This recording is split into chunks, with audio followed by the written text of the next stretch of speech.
if that is the case, We're great. yeah, Awesome. let's pray that roll 20 actually works this I have time. Victors. Fucking love Victors. So, alright, good start. The music actually started working here. Our band of adventurers, the Talaria, are making their way towards the island of Yanta in order to run into a Galaro representative being escorted by the Rabid Hounds. In order to do this, you decided to use the fastest ship available for Mary Libery, the Stabbed Rat, captained by Iridan von Wren. The plan was to head out of the Shield, meet Camilla, and then the two of you alongside the Algos would meet this delegate and either come to a amicable conclusion or combat. Your journey started out, once again, rather eventful. You had begun to make your way around the southeastern part of the island when you were set upon by a tribe of Sahuagin. Though, like with the ones that you had used that you had fought on your journey here, they were relatively quickly dispelled. And so now, as you continue on with your initial few days of journey, that is where we left off. Wahoo, a short recap this time. Okay. So, are we starting off with the next roll, or? It's only been 2 of the 4 days, so no. Okay. But if anyone wants to do yeah. anything, then they are free to. I think, I mean, Mev's gonna spend most of her time in the crow's nest because it's literally the only fucking place that she isn't hearing people. But she is going to make a quick comment, like, after the fight of, how many fucking times is that now? 2? 3? What the fuck is their problem lately? I believe it was 3.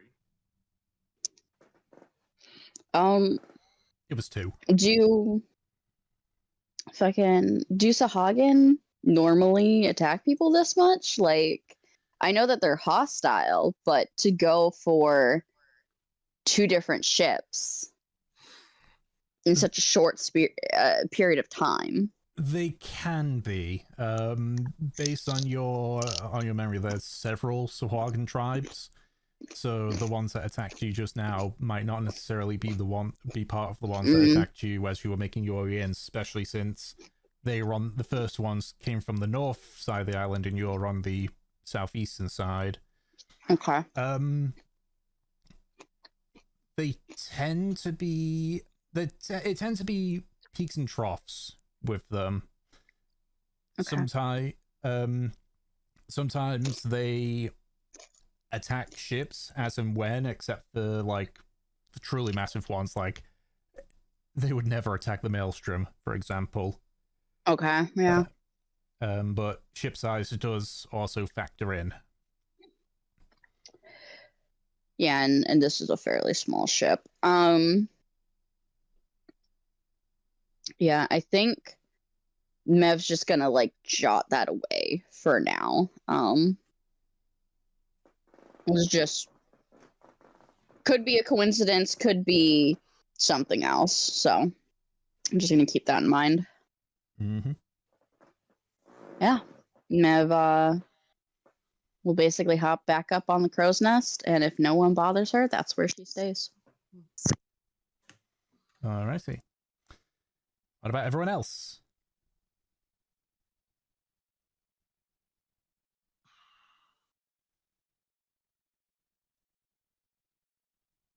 Hmm.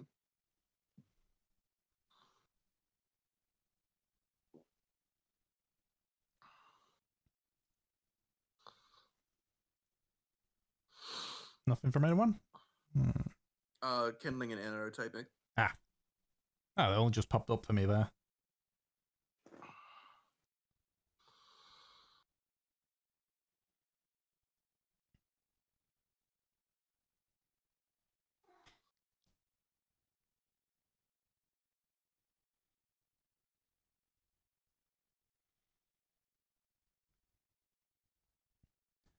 Okie dokie. Arjun is not going to help. He's going to keep to himself. Alrighty. Sit there Um, and stare at the water, wishing he could fish. Yeah, what's he doing? He is basically just like before this fight even began, he was like doing upkeep on his weapons and shit. Mm-hmm. Now he's just cleaning them off, but like once he's done with that, he'll probably just be basically meditating, or so it appears. I want to get into Arjun's head. Yeah. Yep. Arjun, you hear a little like chime in your head. Quite the loner when you have nothing to do, huh?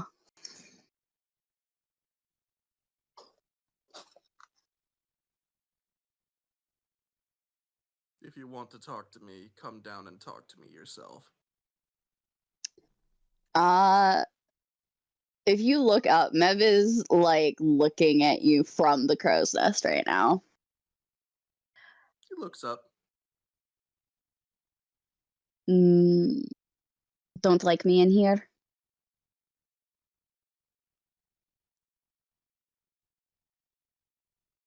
It's strange. I feel like it should be reserved for important things. Although that's more your wheelhouse than mine. You're the one with the power.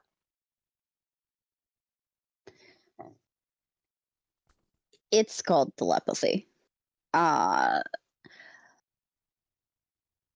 Want to come up here?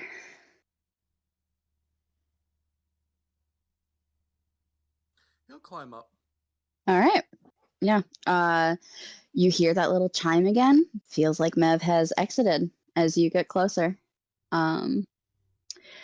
Yeah, you're up on the crow's nest with her. She just leans against like the railing.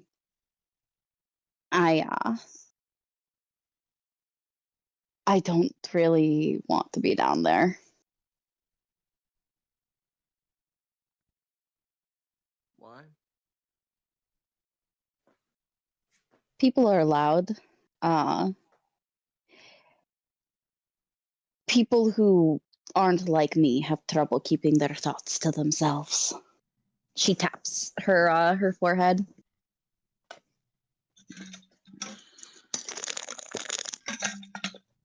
He looks like he is curious, also a little concerned. He says, "Does that happen with the rest of us too?" Occasionally, yes. I call it bleeding. When someone's thoughts are so strong that I hear them even if I don't want to. It can be painful sometimes. Sometimes you hear things that you really shouldn't. I've not heard anything from you, if you're concerned. That's a relief.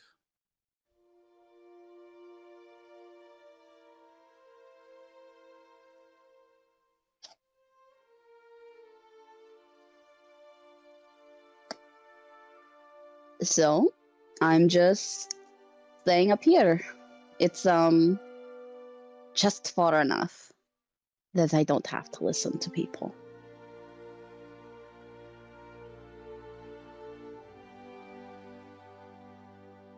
suppose the one on the Algos wasn't tall enough. She frowns and shakes her head. It wasn't.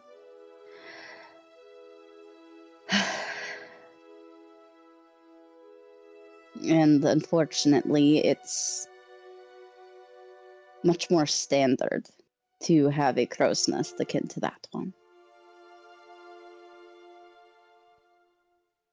It's a shame. I used to really like being up here.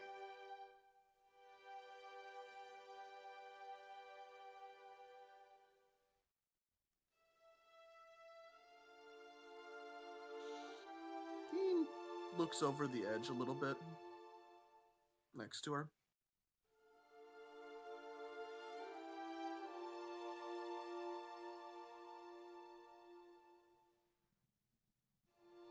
I'm glad you had this opportunity.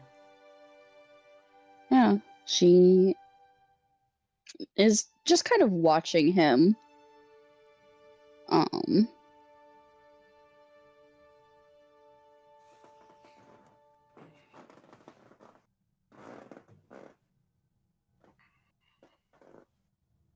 We don't have to talk or anything, but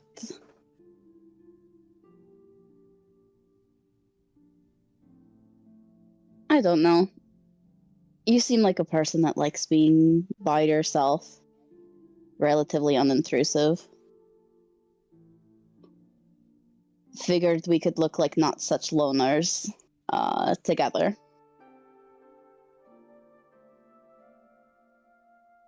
Well, I do appreciate that.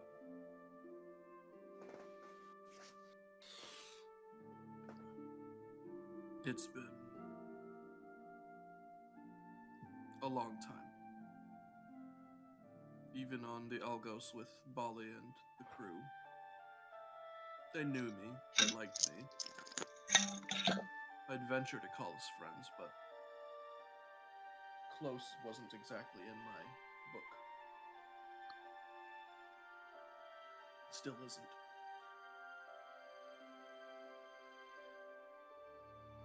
Know what you mean?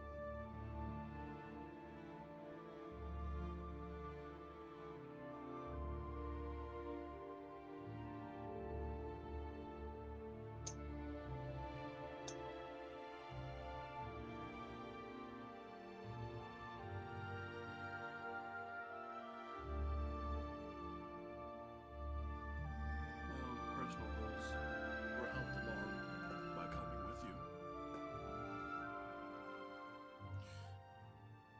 I can only hope that I can pay back that favor you weren't looking to give me. I was just going to say, you don't really owe me anything. At the most, I've gotten you a lead. It's something that you probably would have found on your own. I haven't had a lead in years.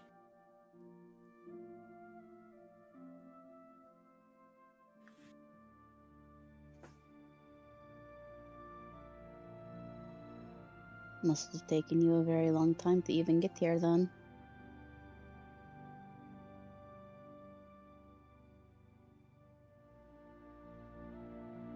There were complications.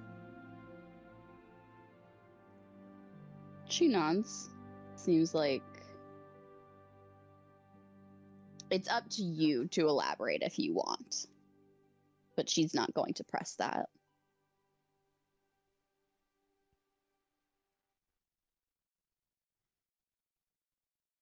I'm glad that I could at least be of some help.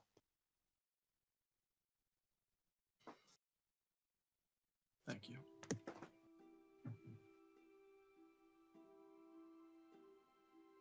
Yeah, she basically mind her business and let you basically let you take the offer of like alone together kind of deal.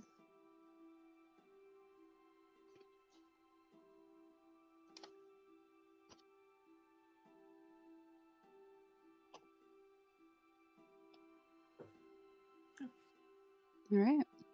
Okay. as the two of you sort of just think about in the crow's nest. About an hour or two later, Iridan actually like pokes his head up through the hatch of the crow's nest. He just say like, right. He just puts a what looks to be like a semen tankard of a drink and just to like push it towards Mev. Arjun, you need me to get you a drink? No, thank you. No? Alright. What's this about? She takes the drink. Well, we fought off some Sahuagin, and it's a bit windy up here. I want to insight him. Go ahead, make an insight check. Because he wasn't expecting Arjun here. Oh, 24. Nat. Fucking. It looks like it was sort of half and half. Part of it was genuinely like just you're looking out for your well-being. The other part of it appears to be potential conversation, but with Arjun there, he kind of just decides the better of it. She grins at him, takes a sip. You know, if you want to talk to me, you can just say so.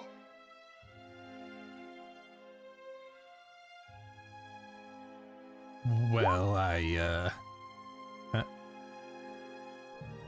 were you inciting it as well, Arjun? Yeah, I don't know what I get out of a 10, but Mev did literally just say what she said. Yeah. So It doesn't quite click for you. It seems that Iridan is just generally concerned for, the fact that it is very windy up here. Mm-hmm. So windy.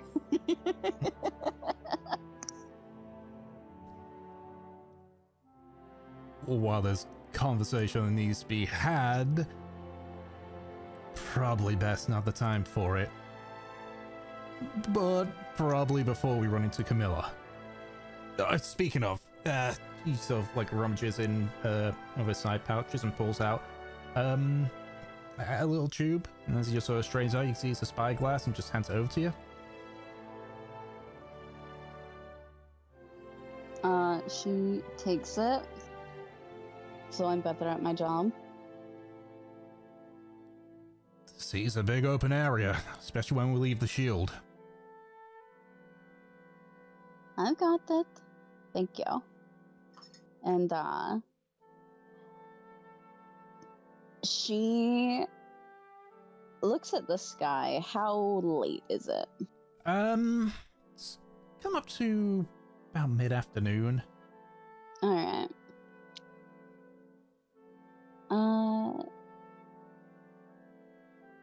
Hit me up before we both go to sleep tonight.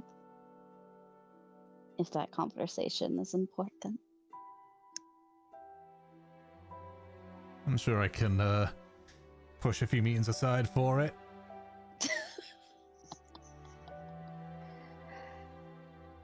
Oh yes, the captain is ever busy. She takes another drink.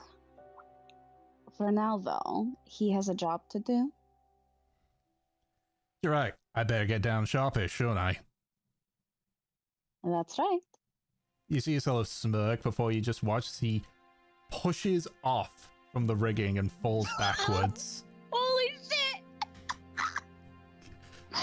You sort of just watch. No. You watch as he's falling.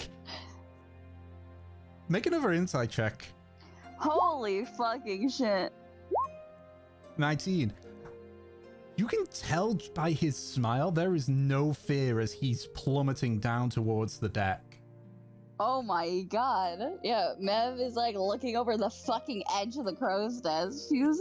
You just sort of watch, he just claps his hands as a spark of arcane energy, and you see almost like a small shockwave below him. Oh my god. And he just like slows rapidly sort of rights himself and just lands on the deck perfectly fine. Just looks up at you and then just dips down into a bow before walking off. Show off. You just see him like not even looking, just raise his hand in a thumbs up.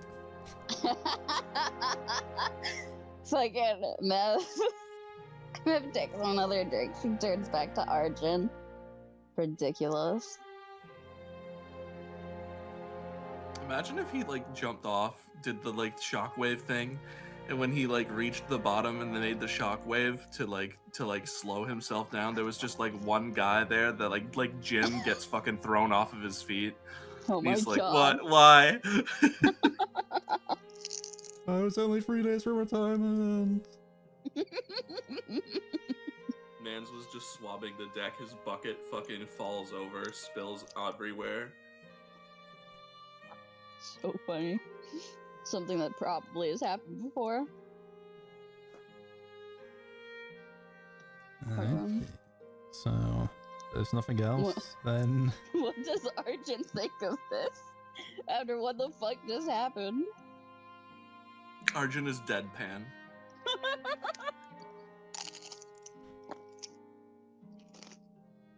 What? He leans back and like there's probably like a solid like 3 seconds before he just goes magic and scoffs. Looks like Mev actually nods in agreement with you.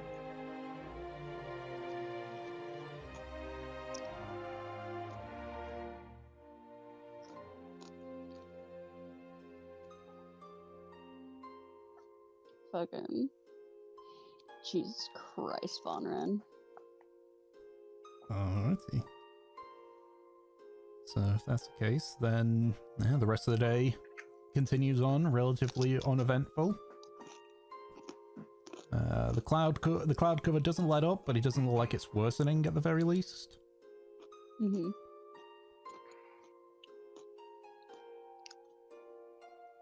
So the evening arrives,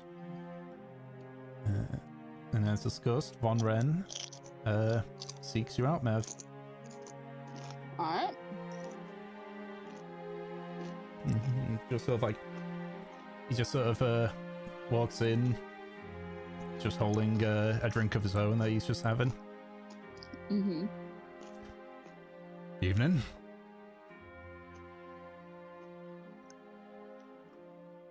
Evening. Well, Any other issues? Nah, the night crew's gotten themselves set up. For a bit of luck in the next couple of days, we'll be out of the shield, can go full tilt, and we'll probably run into the Algos.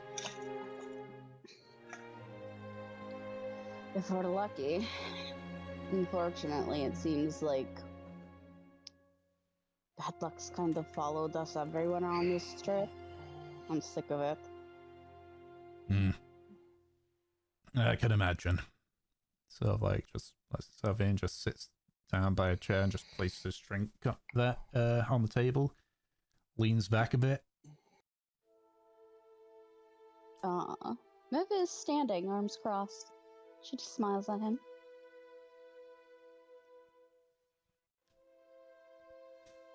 So,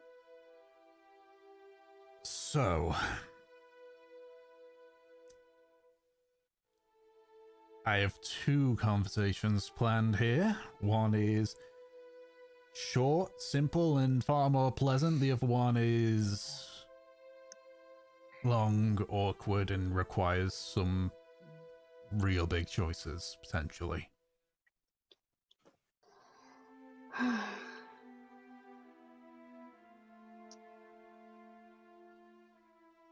Well, frankly, my mood might be affected by the long and awkward one. So let's do that one first. Alright. The part that makes it a bit awkward is it obviously involves Camilla. I'm gonna be honest with you, Mev. She's She's good at hiding it, but she's been worried sick about you for, well, since you went missing. And if we're gonna see her, there's a chance she'll see you. Unless you decide to keep yourself hidden.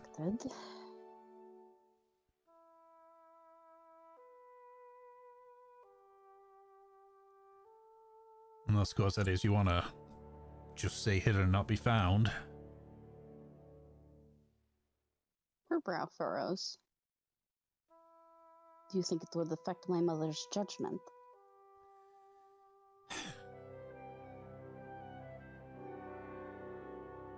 It might in the short term.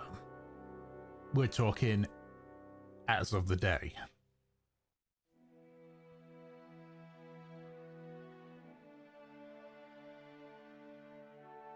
She still worries about you, but that's never affected her judgment since you went missing.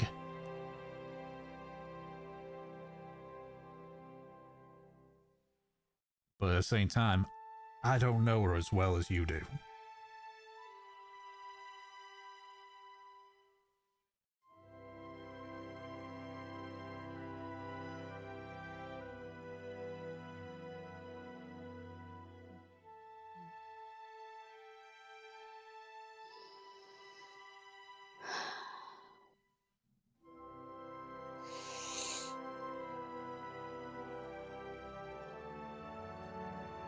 I just need to know what your intention is on how we deal with it, and then I can work around it.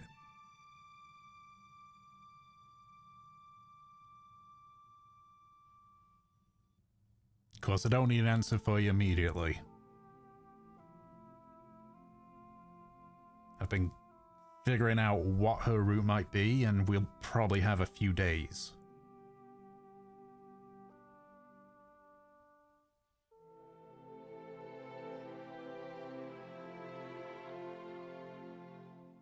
I think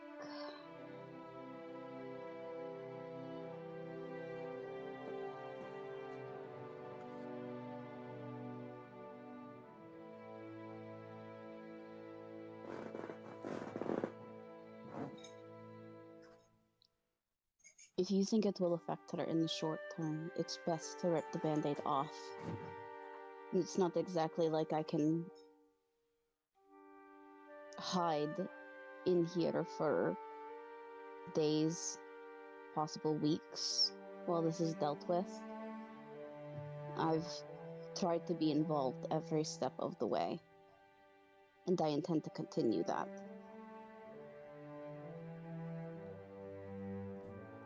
That's another part as well.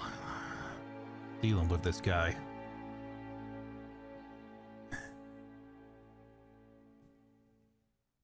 How good are you and your friends when it comes to a fight?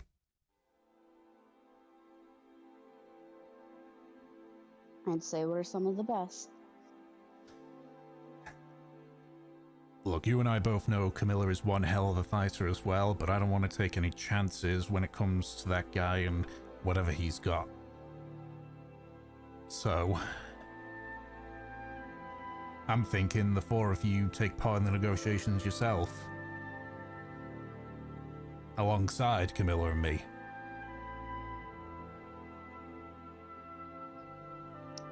She sets a hand on the table and like leans against it. Von Ren, you've made a lot of assumptions in the last couple of conversations I've had with you. Most involving the fact that you think we're just going to step away from this. I have no intention of doing that. Whether you extended the offer to me or not, I was going to be involved.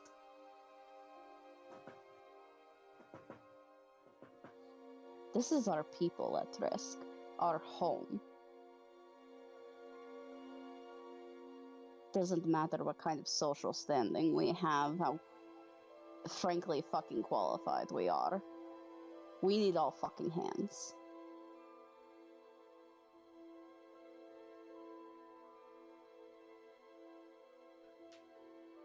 Well, sorry for the misassumption. Kind of breaking it right now.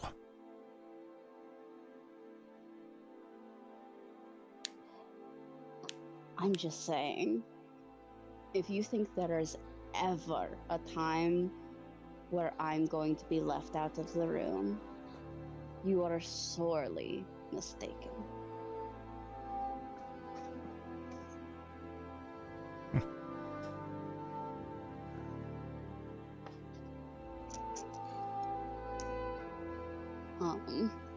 Really clear to me then that you've grown up quite a bit in the past year. Sounds like it's been a rough one for you.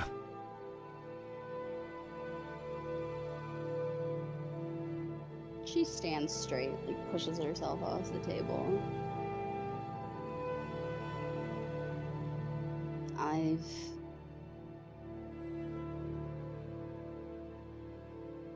I've been realizing that even if I don't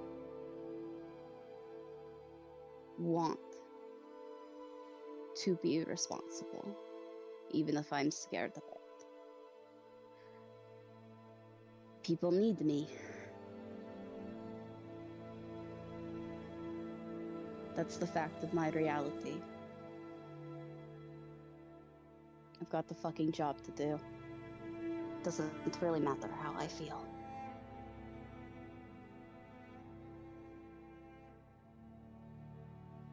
Sort of leans forward and just sort of like cups a drink in both his hands. You say that, but you can't throw everything that you worry about yourself about away forever.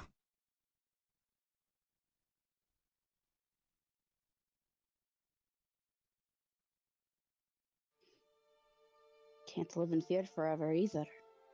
Can you? Nope.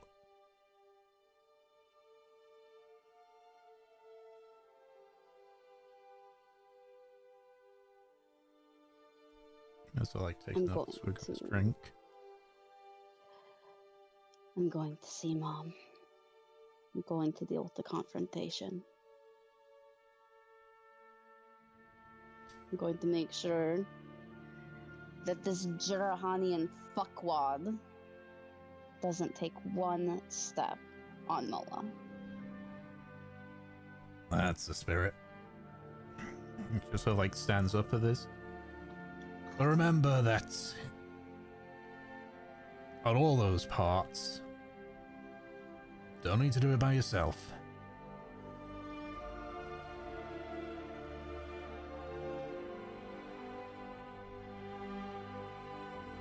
She just smiles. Seems like she doesn't have anything to say to that.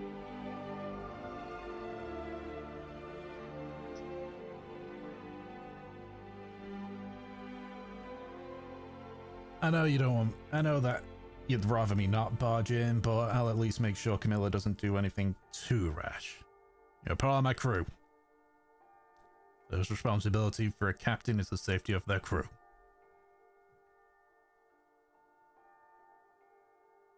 Well, I appreciate that I'm still a nymph, above all else. Aye.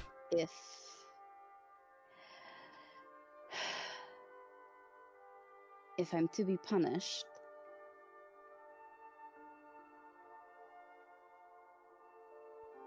then it will be by my captain's will. And you are not my captain. As much as I appreciate your offer.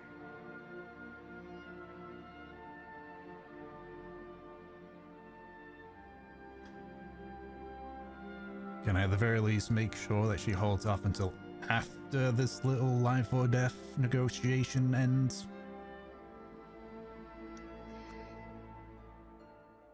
If my mother does not have the judgment to do that for herself, yes. Good enough for me.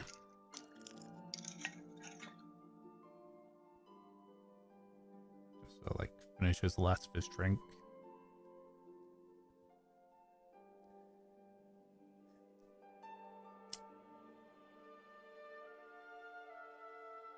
Don't suppose you guys have a potential backup plan if things go south, though.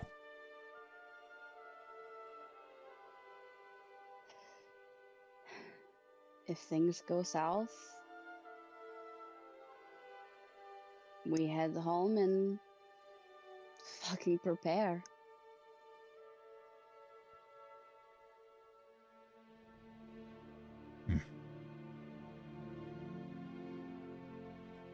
Probably a discussion to have when Kay's here. She nods.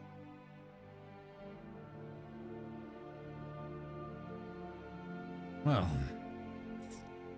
so like stands there and thinks for a minute. But like, just shakes his head lightly. It's like, I'll leave you to get some sleep. Oh, what happened to the far more pleasant conversation? I mean, it was less of a conversation, more on a question or an offer you made, but don't know if you're in the mood for it. An offer? Did I make an offer? You hinted back at the crow's nest. I don't know. You'd have to jog my memory. He's gonna do an insight on you, just to see if you're playing him along or if it's like genuine, like interest. Ooh, that's an 11.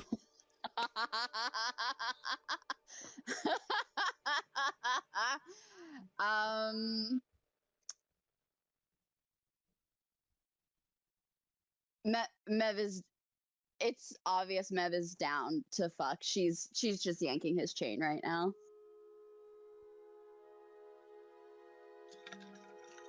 So like turns around just to like sticks his head out the door before closing it and says, "Well, this might be a bit of a longer one then." I've got time. Just places the drink down and starts walking towards you. Fades black. Yes! I want to fuck this guy. He's kind of a loser, but he's hot.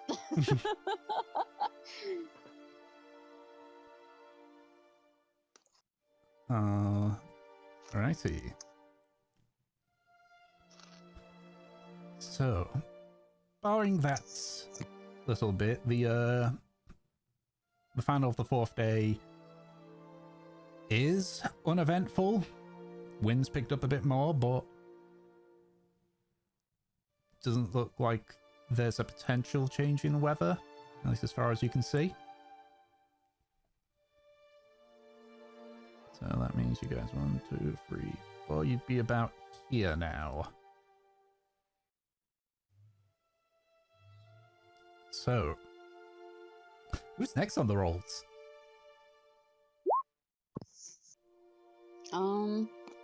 Yeah, lock. Alright, D6. Can finally eat some of my fucking food. I've been talking to these fucking people for forever. That's a 4. 4. Alrighty. So,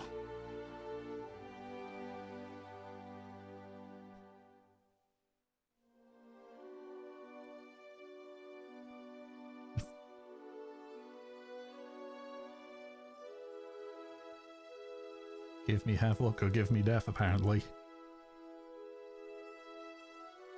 Alrighty. Alright. So, the wind gradually blows away the clouds to the point where you're now sailing through clear skies. So I guess I'll just Oh, check. that's promising. Mm-hmm.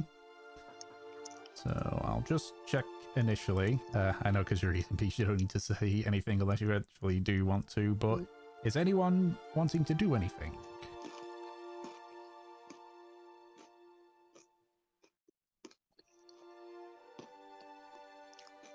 Same as usual from Havelock. We got places to be sailing to.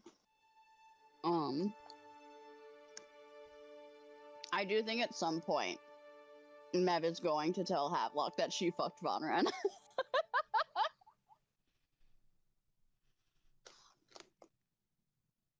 Congratulations. Yeah, Mev's still doing Crow's Nest. Yeah, she fucking. Mev just comes up to Havelock and is like, I finally fucking did it.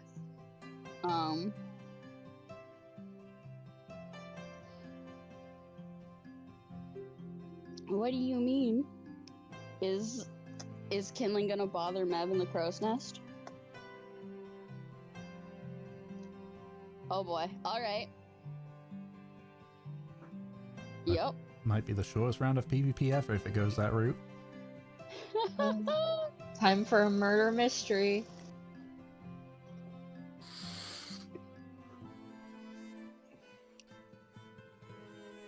Come now. Again. Oh. Kindling. What are you doing up here?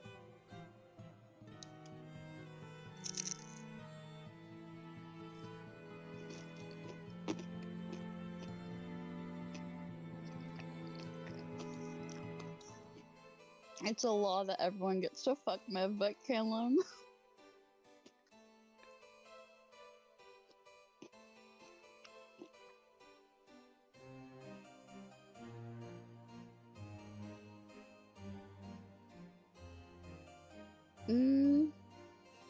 Well, I'm good. Is that really why you came here? You're not usually one to do that sorts of thing just because everyone else is.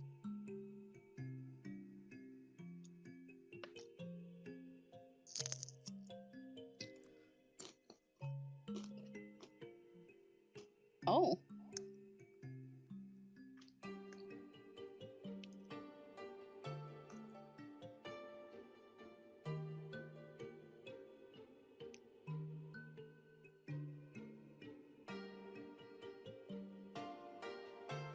Well, feel free to stay with me. I'm sorry that you feel a little left out.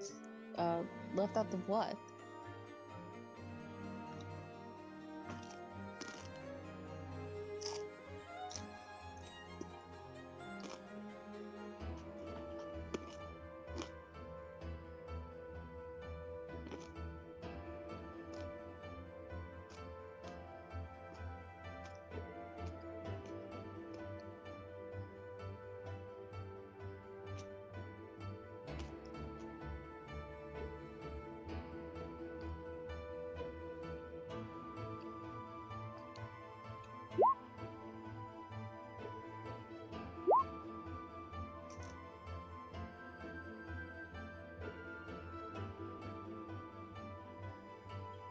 An insight killing.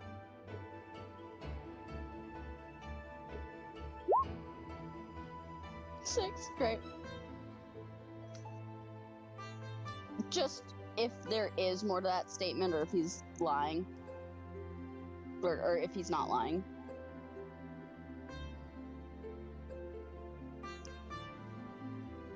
This is not very good, though.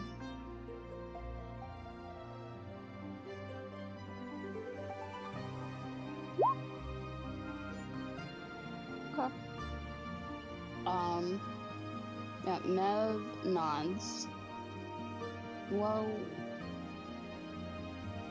what's stopping you?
aware of how you are. I guess I just assumed that you liked being that way. If you want to do more or be more involved in things, that's perfectly fine.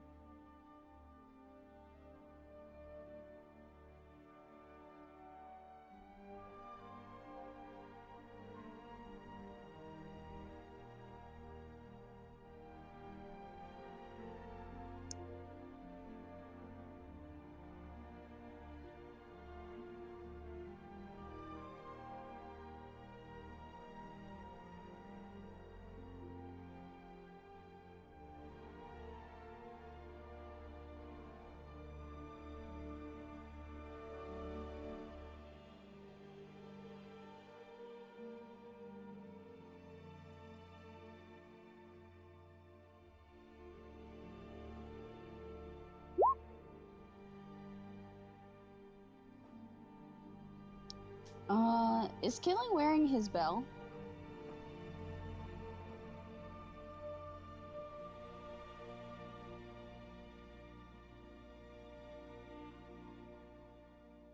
Okay. Mev walks over to him and just starts like adjusting it almost. What's odd about it? If you want to be more involved with people, you should be involved with them.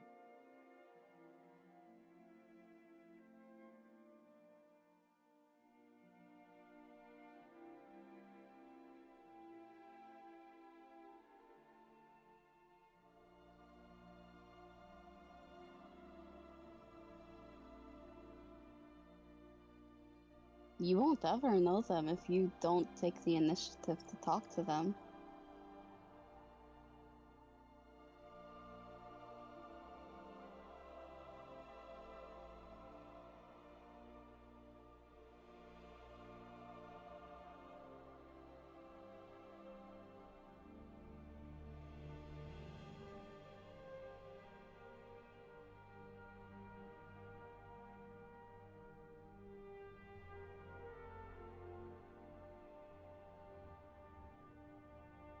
She watches him. If you spend your life not moving, you'll never get anywhere.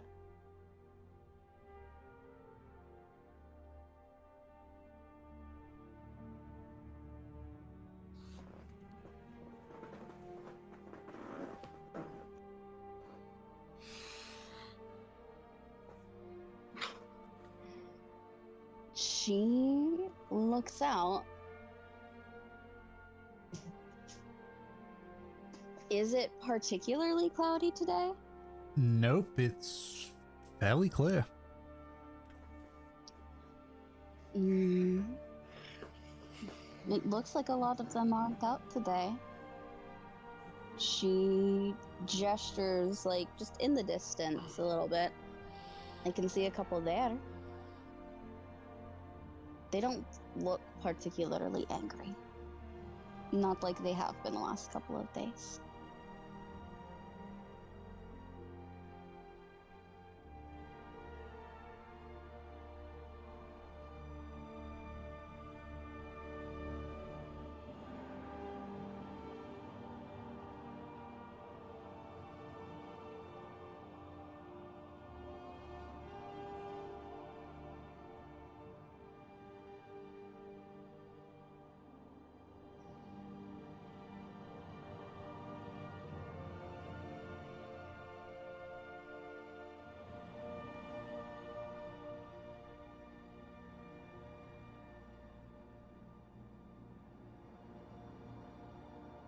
You can wait for what?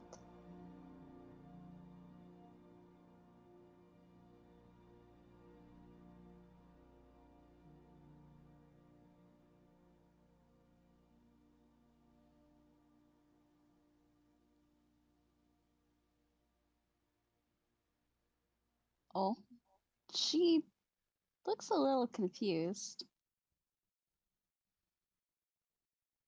All right.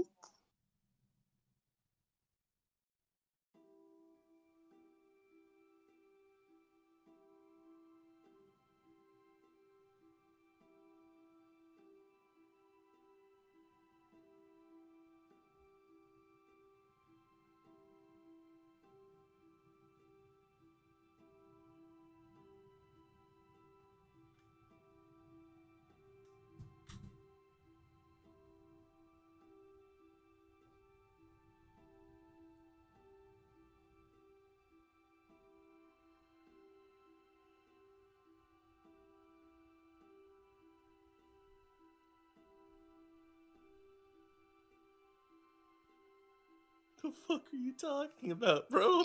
Yeah. Nev makes just a very confused expression. No, I don't know. What about the knife? What's that got to do with the clouds?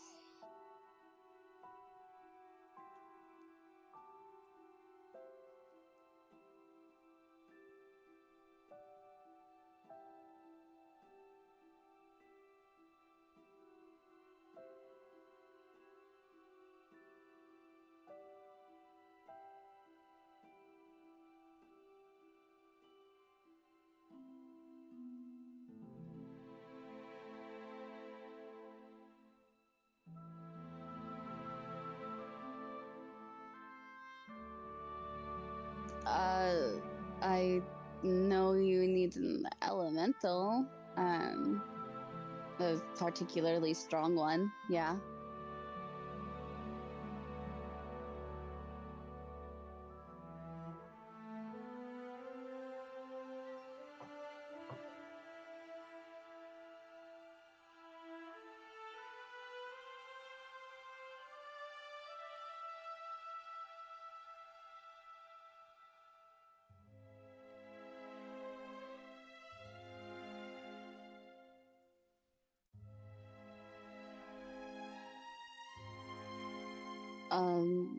Okay.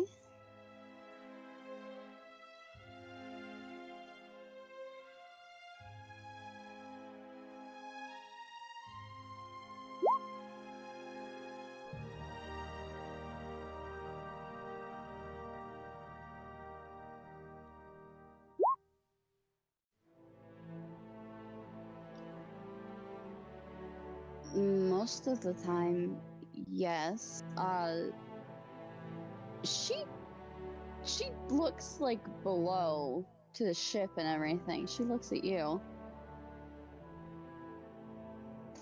There's no guarantee of a storm, though.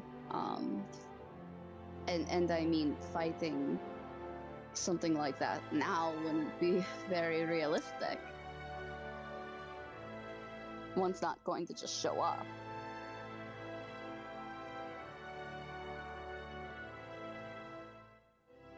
Well, no, we've got so much to do.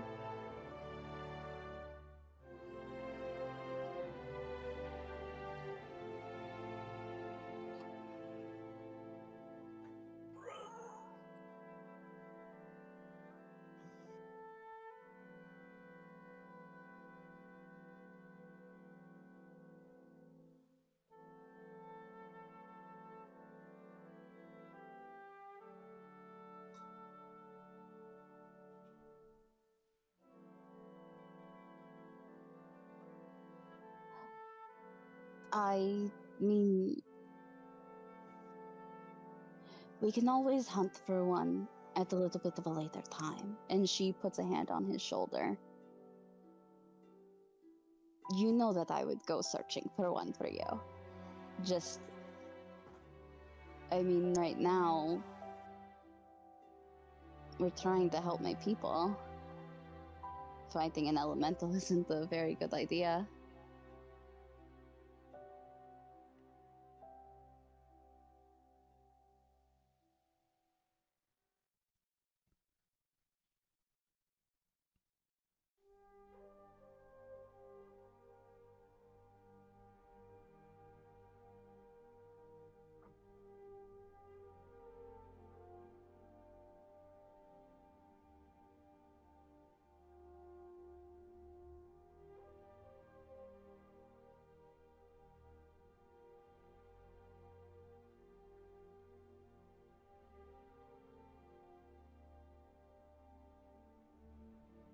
She watches you, kind of waiting to see if you elaborate.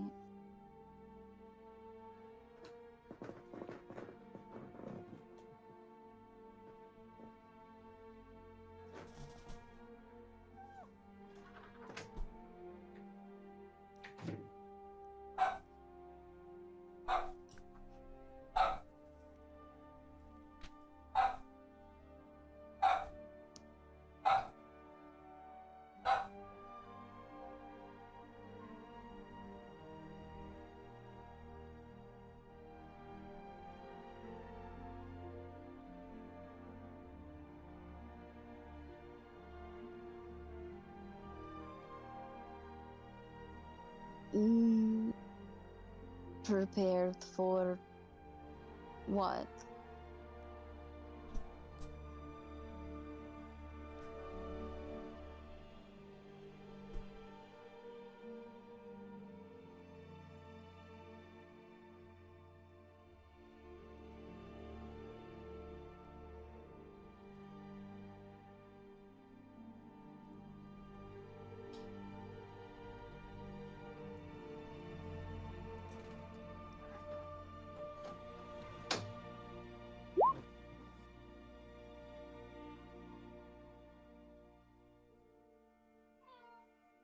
You're right.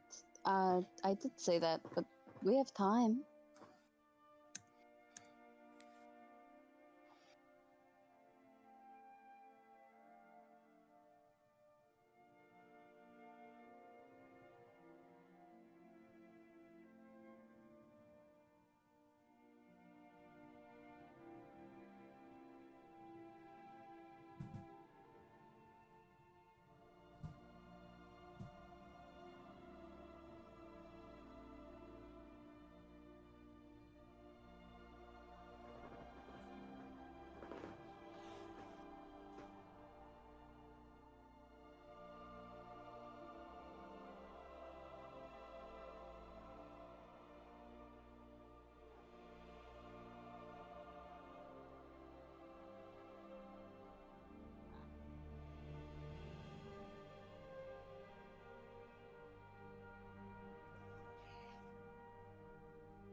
What? Wait. Back up. What? What do you mean? What did she give you?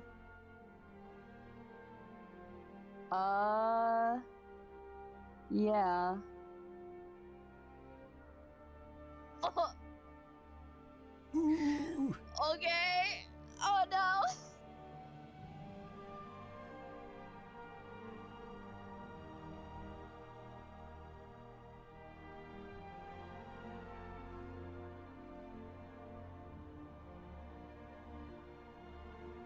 Fine.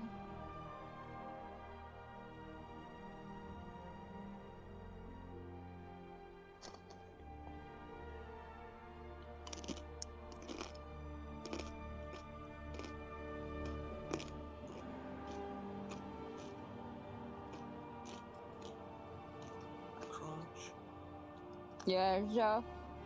I said I was eating, and then people wanted to talk to me.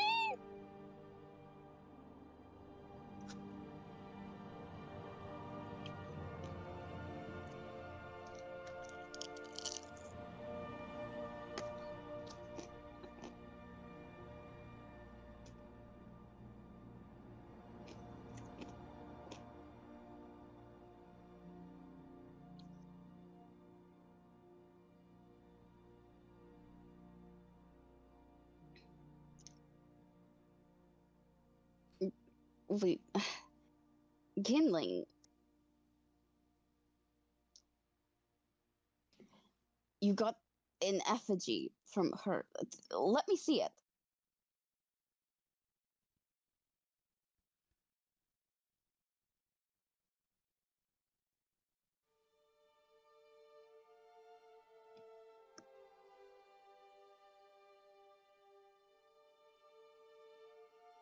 She takes it. What does this look like, Tom? It's a small wooden figurine of. It initially looks like almost like a mannequin, but you sort of like look at it more carefully. You can see there's a bunch of small engravings that make it more look like a suit of armor. The legs themselves sort of end just below the waist to what appears to be. You assume it looks like sort of like frothing water. with more engravings on there signifying, well, to maybe be wind. Okay, would I know? Could I do some kind of check to see if this will attract it or if this will become it? Make an Arcana check. 16. It appears that just based on how your innate magic seems to resonate with it, it appears to have a sort of pull. So you get the feeling based on that it's potentially meant to attract the creature. Does that mean that if this magic is pulsing off of it right now, wouldn't that mean that it's attracting things right now? It's just not strong enough? You're not very well versed in magic, but it is a very faint pull even when it's right next to you.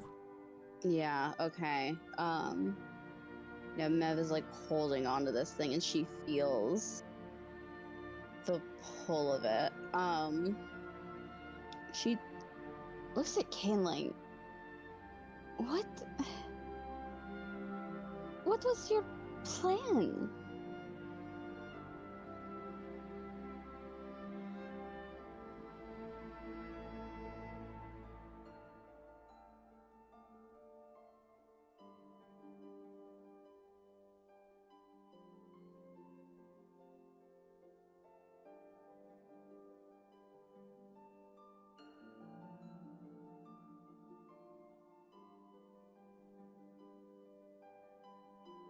What about everyone else?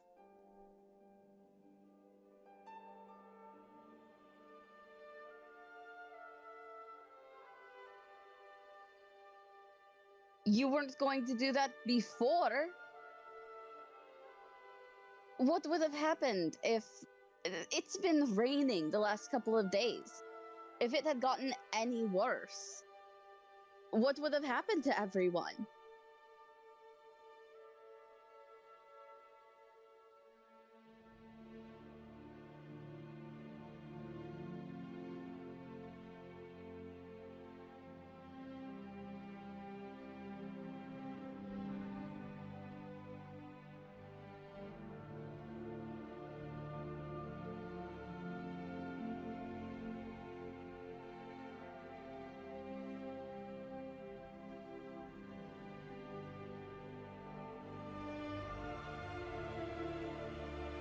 Jumping isn't a guarantee that it won't kill everyone else. All that's doing is putting it in your territory, in its territory.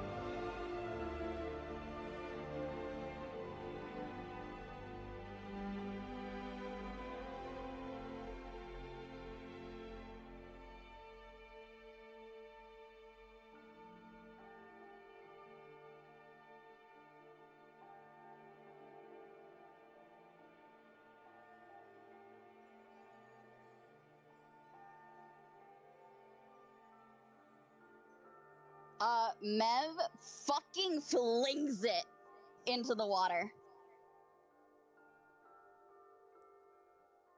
Okay. And I would also like to,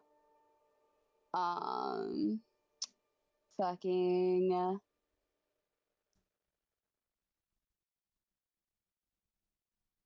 telekinetically shove Kinling into the railing, not to knock him off, but to like knock him prone.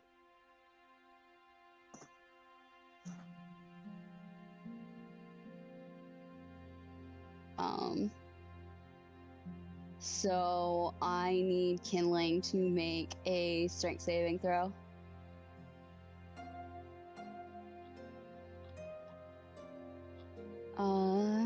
That is. Give me 1 second, I'm doing quick math. That just beats it. You, oh, by the way, do I need to do like a strength to see how far I fling this thing? Sure. It'll already get a decent distance given 80 feet up, but 10. Okay. yeah. So Mev fucking throws this thing into the water, and you feel something. It feels like it was supposed to shove you down, but all it does is kind of just keep you in place for a minute.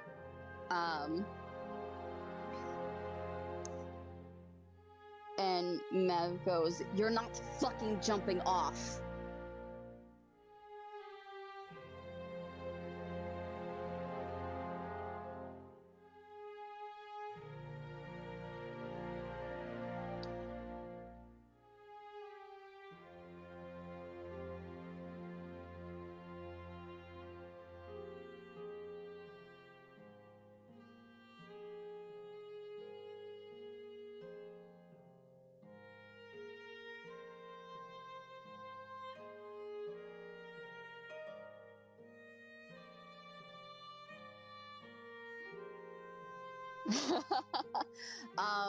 Yeah, Mev takes this opportunity to like grab Kindling by the collar that she gave him.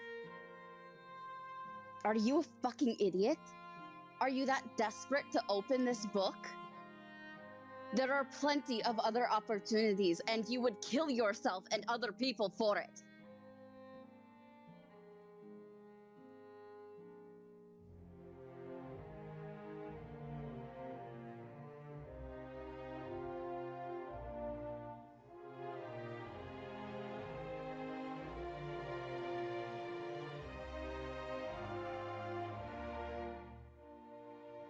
Answer me. Do you have no self-preservation whatsoever?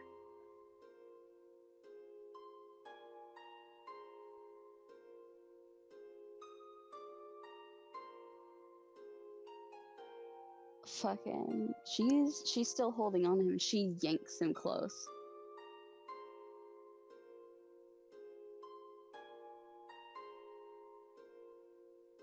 You're a fucking idiot, Kindling.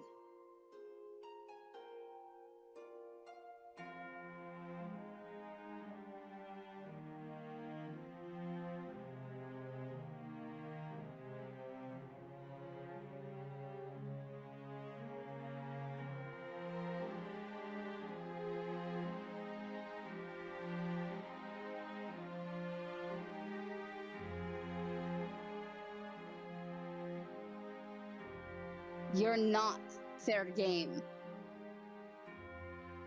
You're a person. Your life matters. You're our friend.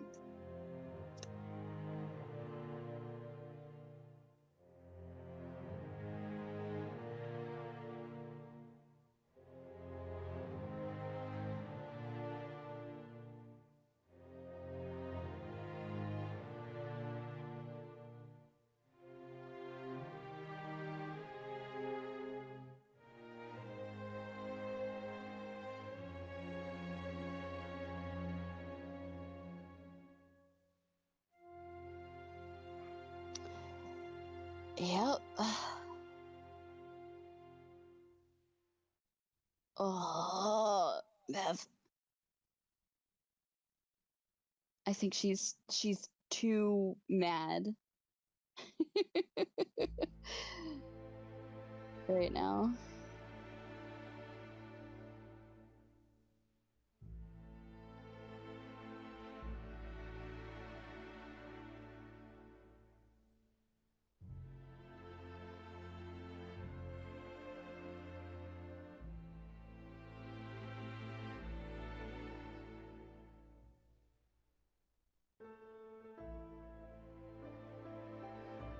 What the fuck are you doing?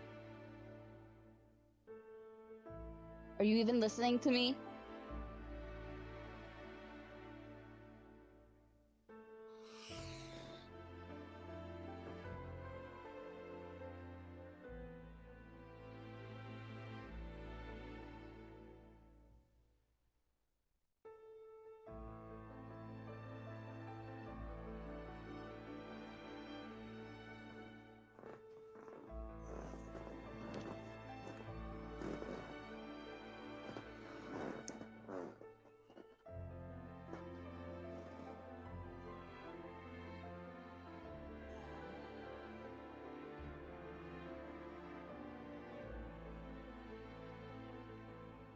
Yeah. Then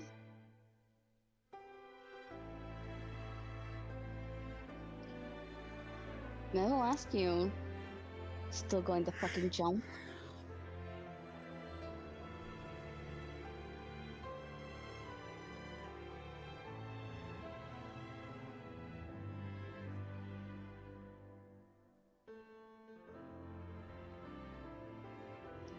That's very specific. I want to fucking insight that.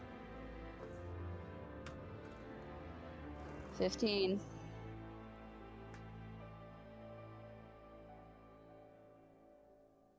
Does that not now mean probably later?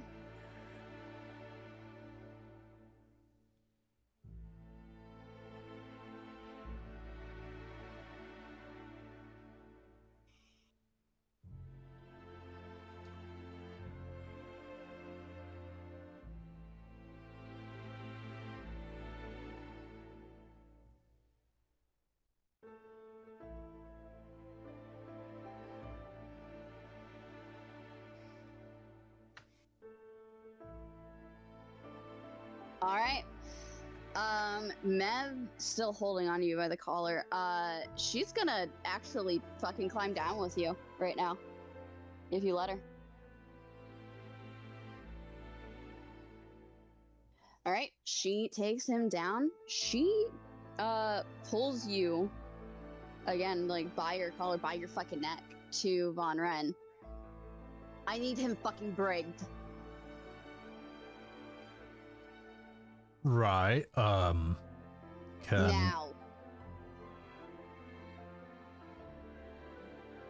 He's gonna insight you. God damn it, Von Ren. He rolled it. He rolled a 6.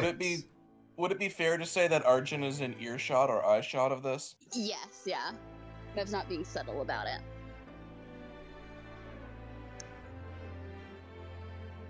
Fucking. Alright. What did Von Ren get? He rolled a 6. Okay, yep. Mev seems fucking pissed, and like she is not going to talk until Kindling is brigged. Do I know where the brig is yet? You've all been given a toy. You know where the brig is. I will take Kindling's other arm, with Mev holding his one arm in the 1st place. Let's go. Thank you.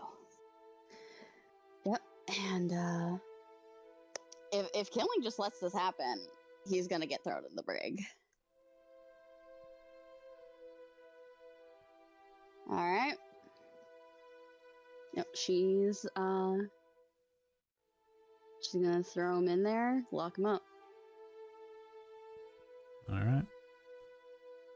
Fucking. Von Ren does follow after you shortly, after getting another crew member to helm the wheel. Mm-hmm. And he sort of, as you finish talking, it just goes, so, can I ask why exactly he's in the brig?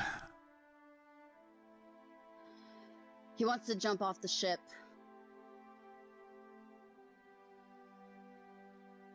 So it looks over at you, Kinlan. Really?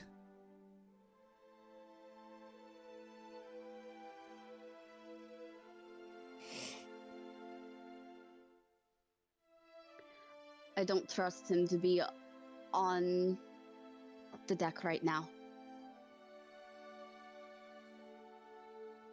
Fair enough. Where did this come from? What happened up there?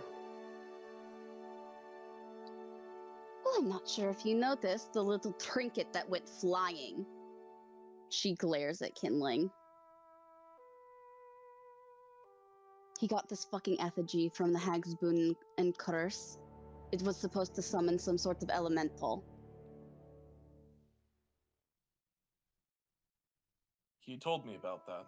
I thought that was something that he had to use for later when all of this was said and done. Apparently, the deciding factor of when it shows up is if it's a storm. That's it. He had no control over it? That's what it looks like. She He looks looks at at Kindling. Kindling. Yeah. Remind me if I remember this correctly, he knew what a Myrmidon was to some extent when I did a history check for it last game, right? You knew it was a form of elemental, but you didn't know, like, the extent.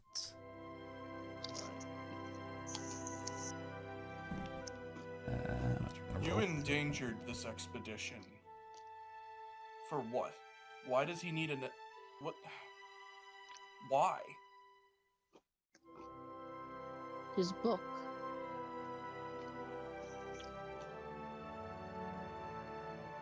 What is this book? What does he need? He needs a powerful elemental to put in that fucking knife. It's a key to open the book. He's been obsessed with it for months. Ever since I knew him. Apparently, that's worth endangering people, including himself. This was all for his own gain. That's what it sounds like.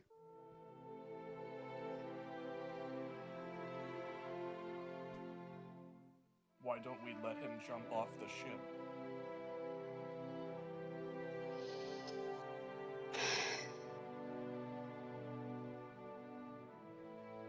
The effigy is gone. No harm will come to us now, but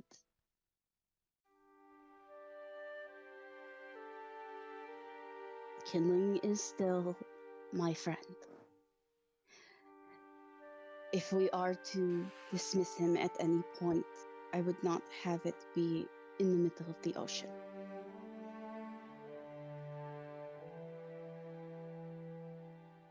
He's gonna incite you. Okay. He's looking to see how hard it is for Mev to make that decision, whether or not she wants him off the boat now. I think Mev, with a 9, all you get from her is that she is very hurt right now.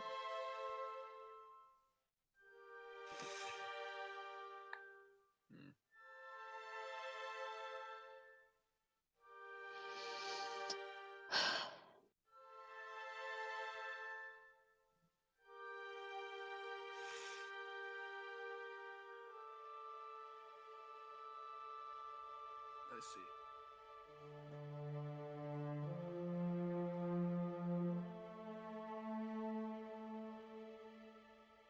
I don't know how long we have to keep him in there.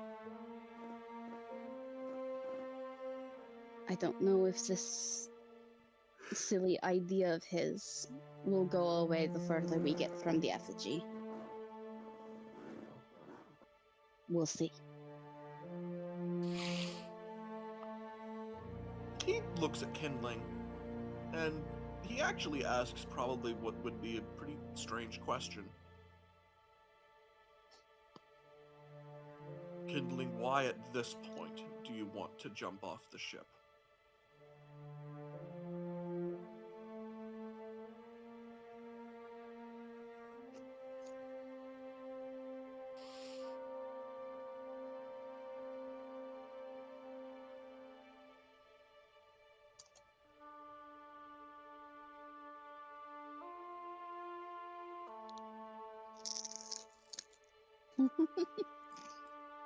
Corn. The effigy is gone. I'll ask again. Why now? Why you?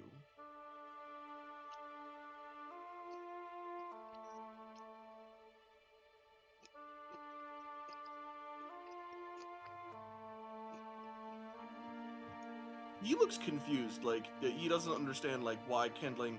The effigy is no longer on the ship. It was thrown into the water.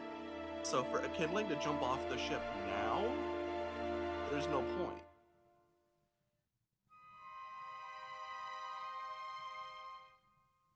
You swimming personally is going to make it that much further.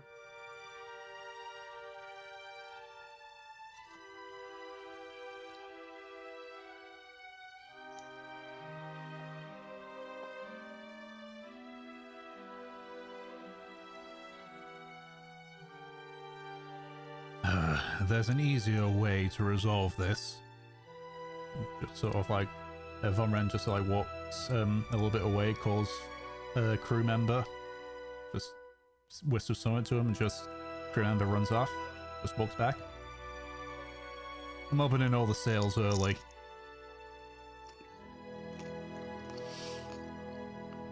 I was just about to recommend that. Thank you. So, Kinling, we don't need to worry about that effigy anymore. It's in the ocean, currents will drive it somewhere. We'll be long gone before a storm hits. So, do you still want to jump out now?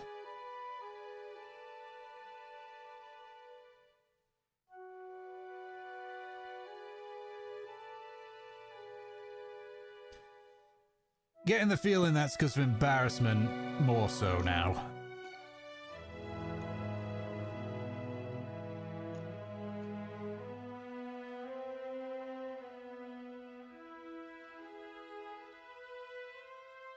Enough scoffs.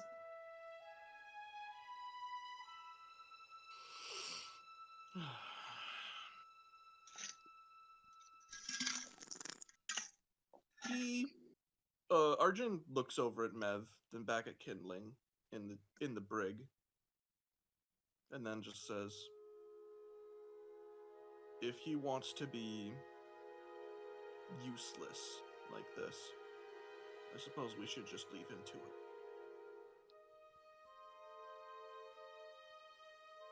Mev nods. I say we give him a day. See how he.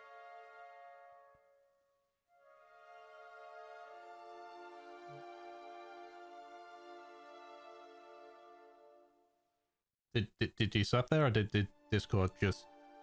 That wasn't the other one, right? Did it cut me off? Yeah. Okay. I say we give him a day. See how he feels.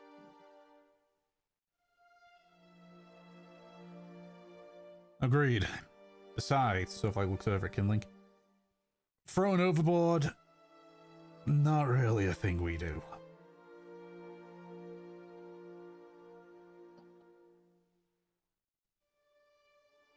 And you don't get to choose your own punishment.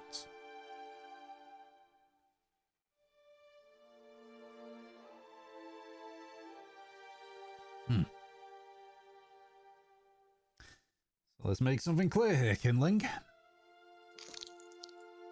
You didn't tell me about this. As captain, I choose the punishment. And I think this is suitable for you. Besides, I'm gonna need you on board with this, because what we're doing is probably as important as that little book of yours.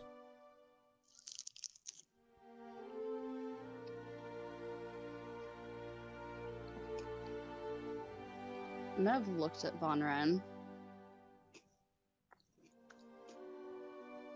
I don't think those two things are comparable. He just sort of shoots you a glance quickly.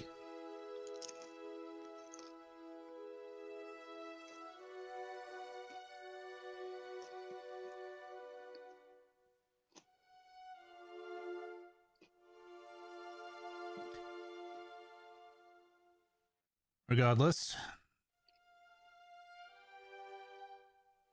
sit and think about what you've done, I guess, Kindling. We'll have a chat later.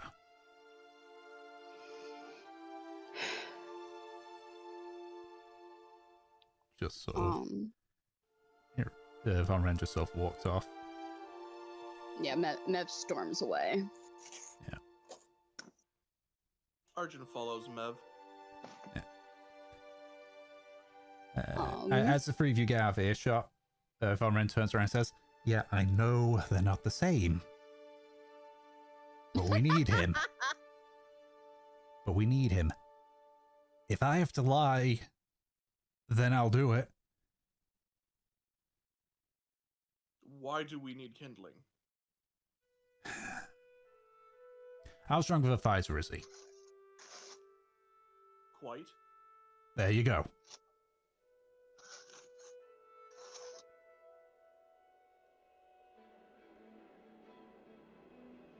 We're not taking anything to chance with this person.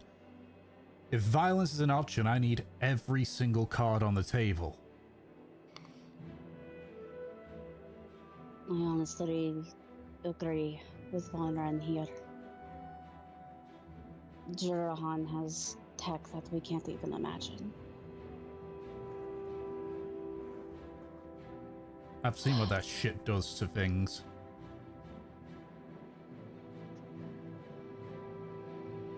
We need everybody we can have.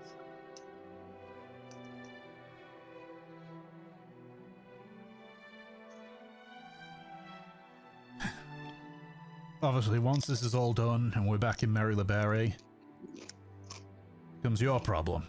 But for now, keep him in the brig, and I'll trust your two's judgments.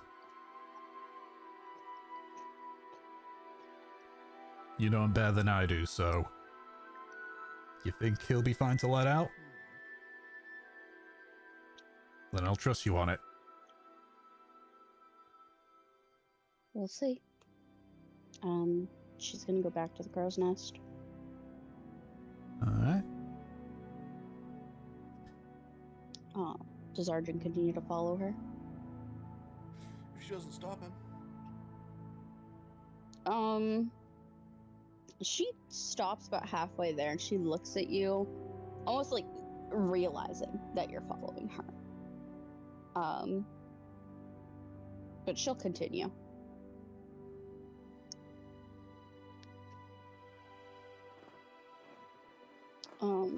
Once you guys are up in the crow's nest, do you say anything?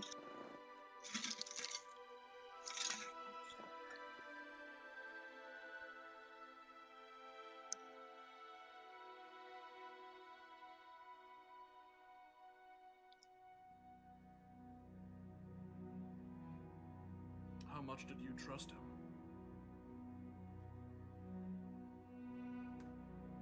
Ooh, okay, hold on. Okay, it looks like that hurt.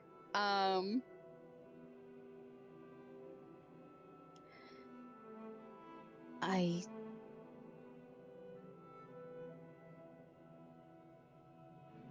thought I didn't have to worry about this.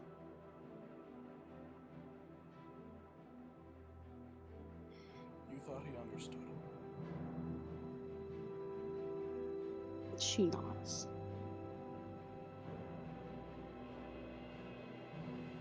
I've made that mistake a couple of times now.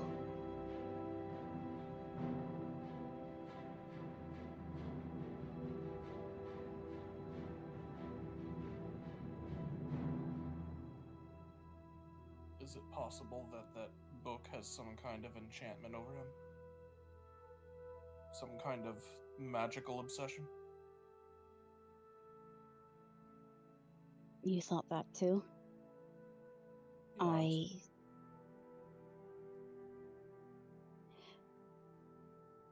I suppose I've always just thought of it as his. I've never taken the time to personally look at it. But with this, with him being so willing to hurt others, to not think about them, to hurt himself,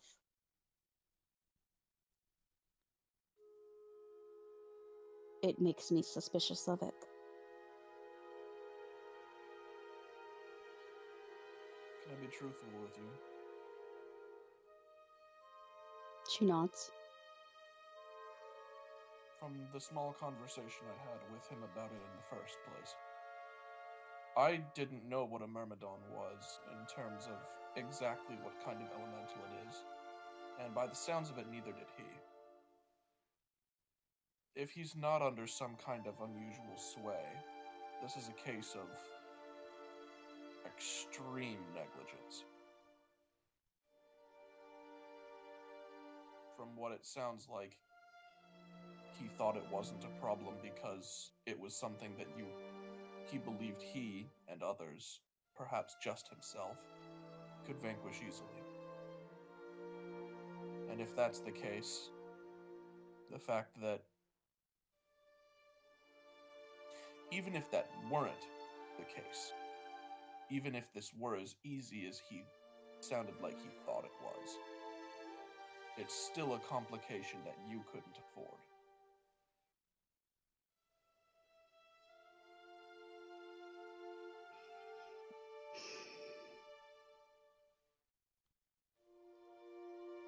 We should get him checked.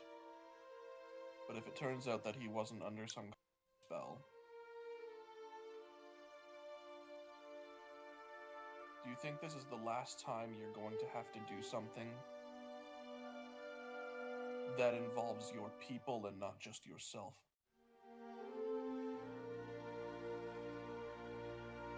Do you think you're going to be responsible for more than just yourself? Or are you going to be a captain like your mother?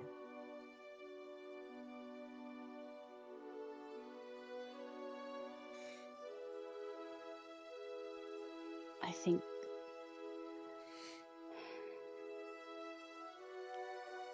I believe myself to already be responsible for more than myself.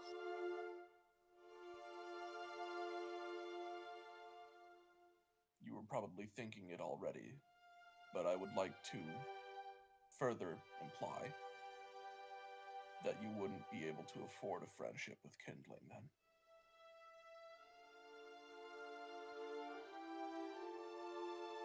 She bites into her cheek and looks away.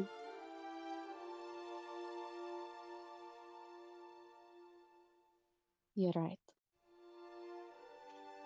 If this isn't some sort of enchantment.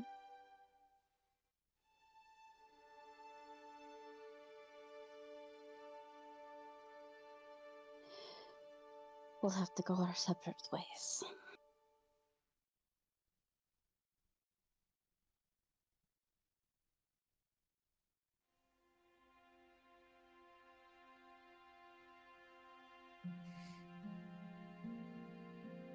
I know what betrayal is like.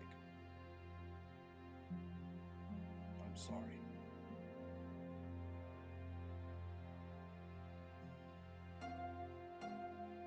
She looks at him. I'd just like to insight that real quick.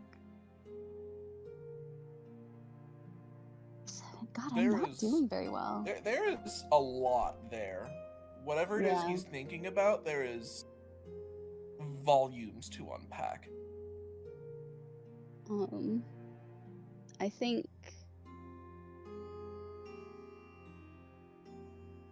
there's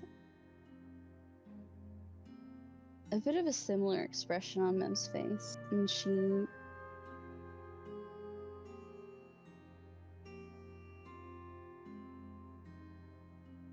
she says, I just don't understand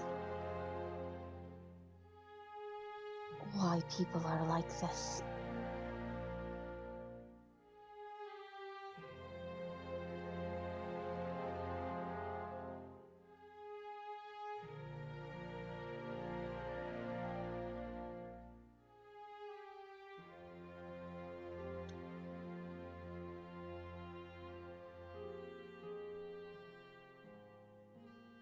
If the time comes where I have to choose between my goal and you will know well beforehand what my choice is. I won't blindside you like this. That's something I can guarantee. But you will choose your goal. She smiles. Most likely.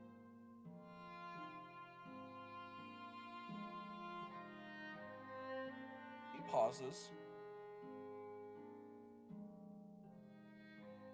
For the record, right now, I wouldn't.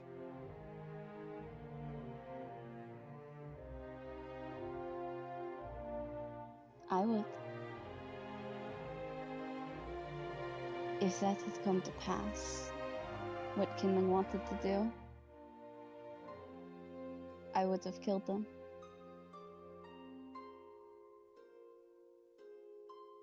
I understand that.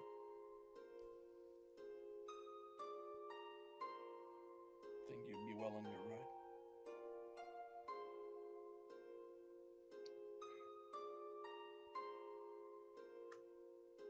If the time ever does come where you need to reach your goal, that's okay. I understand.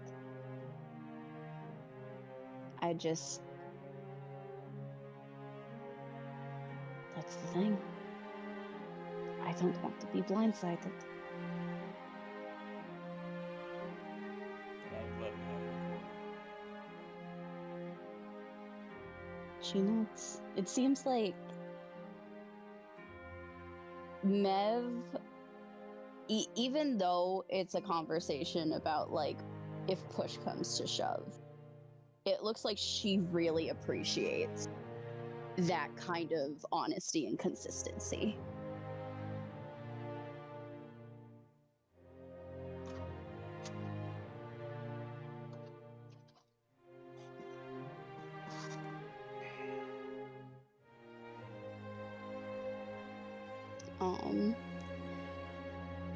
She's going to start doing her job again, if you don't say anything. And I think this warrants some drugs.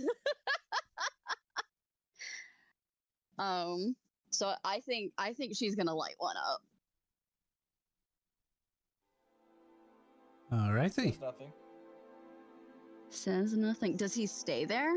Like, he doesn't Yep, have to stay he'll hang there. around. Okay. Yep. So Mo's doing her job. She's smoking. Arjun's hanging out. I see. Havelock. Yes. What Um, did you do on all of this? well, that's one. But you see several of the crew begin to unfurl more of the sails. For the ship to pick up speed. As they're doing this, Von Ren sort of just approaching, just gives you a nudge to get your attention. Yeah. Well, let's get the pleasantries out of the way first. How are you holding up with all this? You have a good crew. They're working hard. We're unfurling all the sails a bit earlier. Something's came up. We need the speed now. Fair enough. What's going on?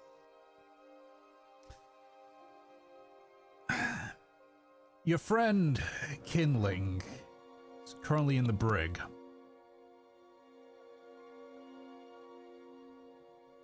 Havelock stiffens up at that. Why?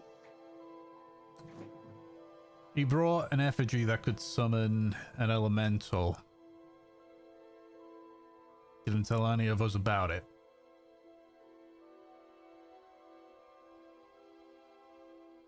It's been thrown overboard, but we want to get as much distance between it and us as we can. Also, I think the verbal beatdown that was given to him has made him a tad suicidal.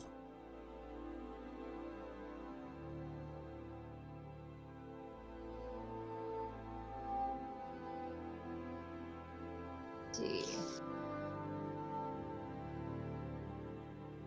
Mev, Arjun, they're okay? It's a difficult one to answer.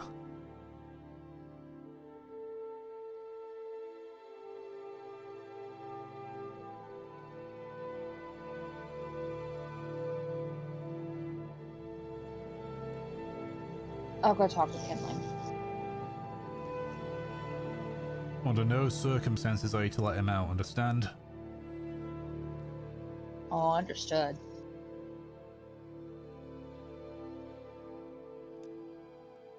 Havelock's gonna take a turn heading towards where he's been sleeping, and he's gonna drop off all his weaponry before he goes to talk to Kindling. Alright. Yeah. You walk on down to the lower deck and head over to the brig where Kindling's just kind of sitting there.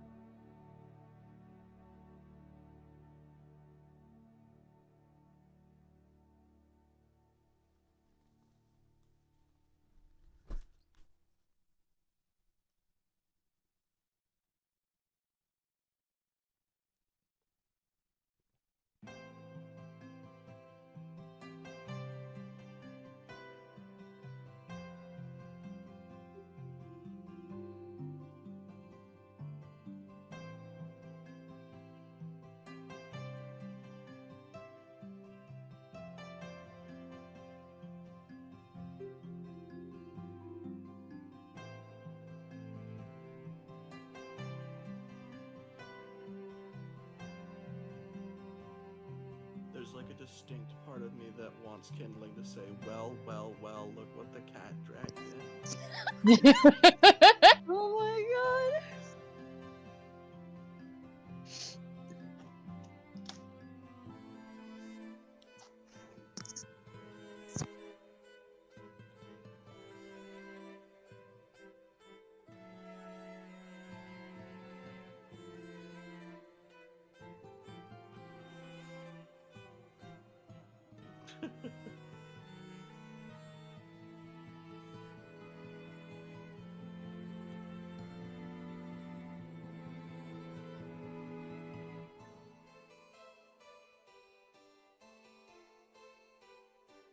Kindling.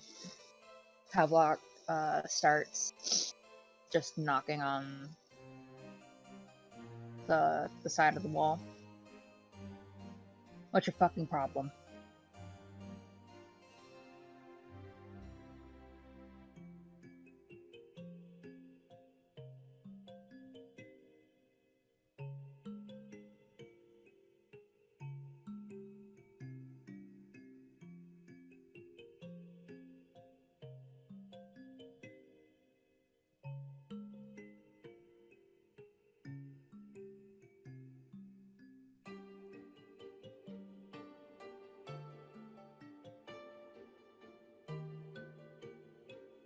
Alright.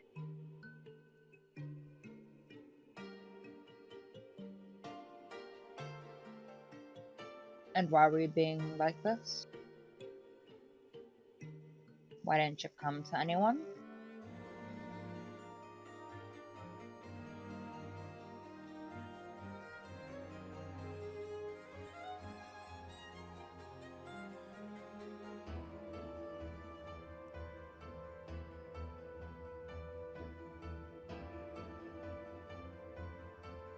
Important enough to derail what we've been working towards, but not important enough to tell anyone.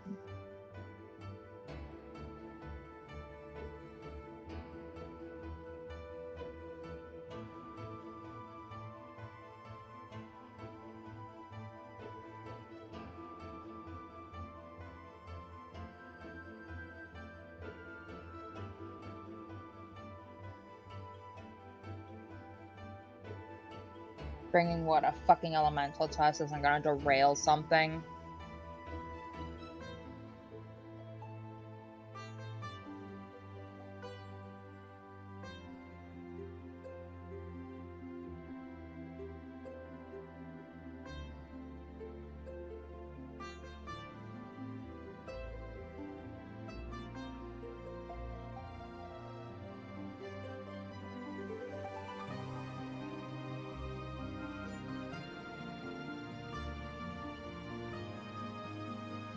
Elemental were you trying to bring here, Kindling?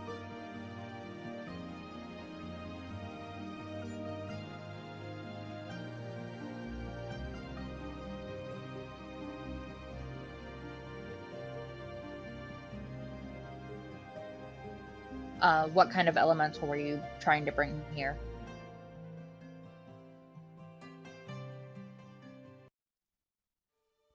Right.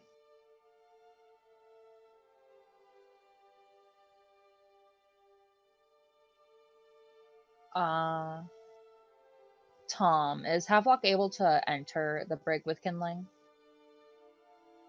The brig is currently locked. Okay.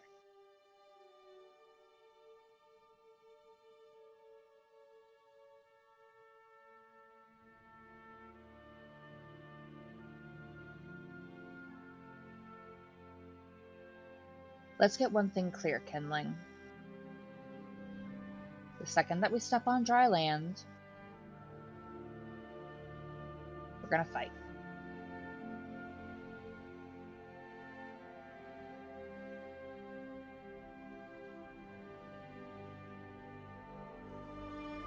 I consider you a friend, but now you're also a danger.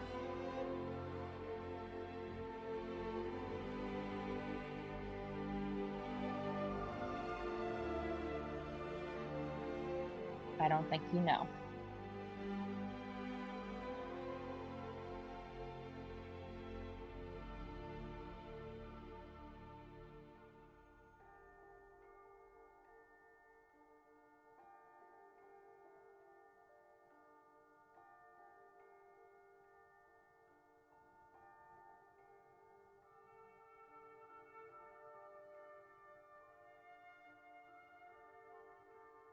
Kindling, this is a different kind of danger.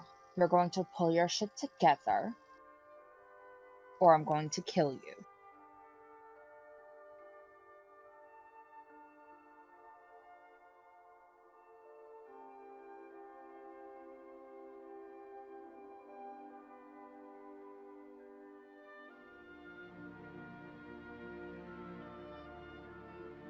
Pass me your stuff.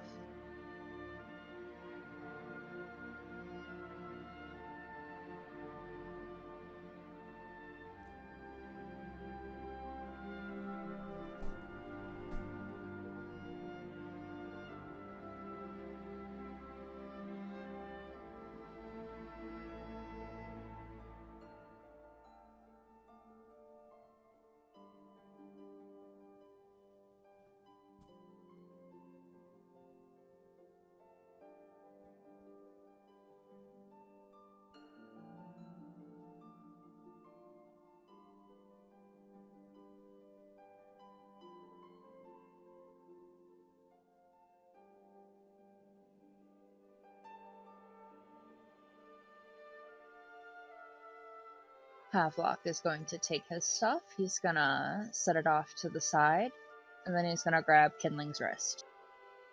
And Tom, Yes? what would be the roll to attempt to break it? Strength Oh, shit. check. Really, Havelock? I'm in a mood. All you can great is strength. You're not able to fight it. It hurts, but you don't break it. Rip. No, he does not tell Kindling what he was trying to do.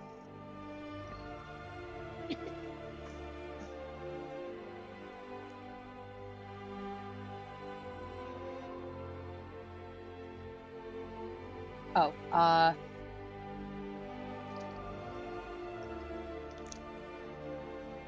You have to insight. yeah.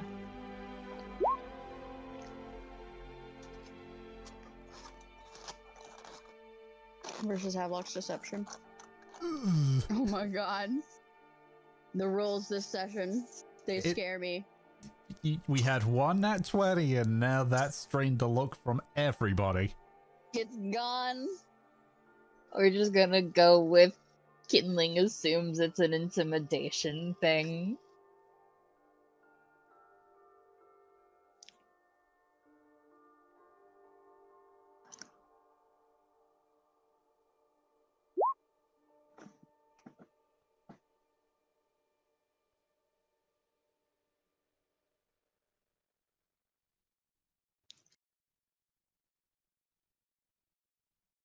One last hard squeeze. Pull your shit together, Kindling. I'd rather not kill you. I like you. And he'll leave. With the stuff. Bro, I want that knife. Are you gonna tell Havelock you want that knife? Maybe.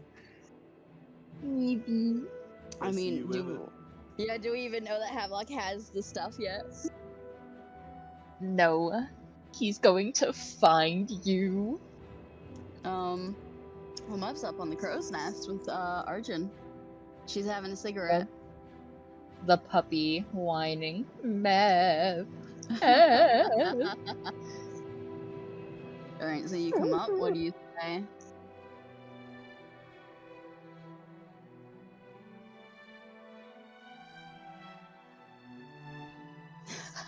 Flying out to Again.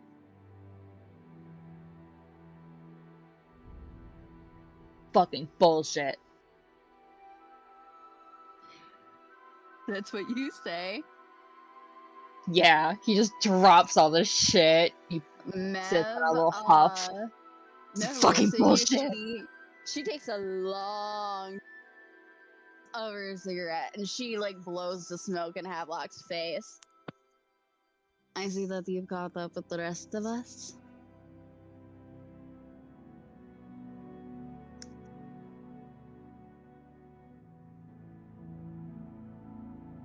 Do you think there's enough fur on him to make a fur coat? Yes. Probably. She nudges some of Kindling's equipment with her foot. Where's the book?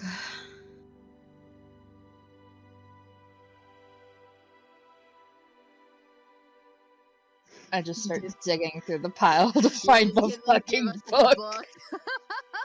Yeah. The book If and the Arjun's, knife. does Arjun see the knife? Because if he Yeah. sees it, he's going to take it. Yeah, I mean, if that's all, if that includes the stuff that Kindling had left, then yeah, it's easy enough to find it.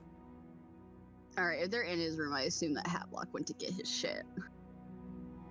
He grabbed everything. So you Okay. went to Kindling's room and grabbed that stuff as well, yeah?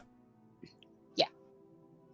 Then yes. There's a bad taste, but I could use this. Mev? And I smack his hand away. Honestly, Mev looks at Arjun and looks at Havelock.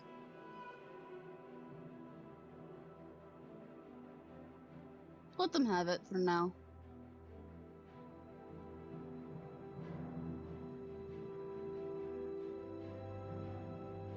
Don't know how long Kindling is going to be in there, and frankly, if what we suspect might be going on is going on, I think it's best to keep the knife and the book separate.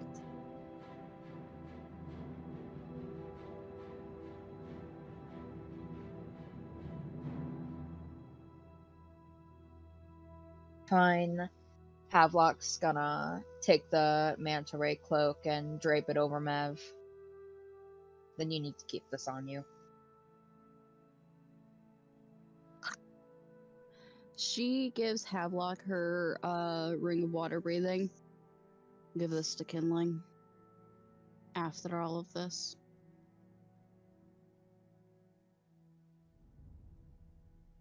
If the ship goes down, he's going with it.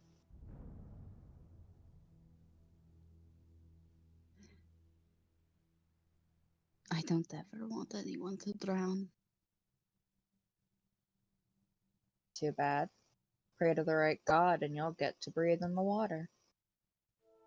I tried offering that to him, you know. Looks like Mev finds this conversation distasteful.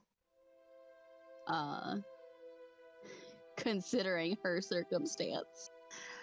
She picks up the book. Would I do like another Arcana check to see if there's anything innately magical about it? Yes. All right.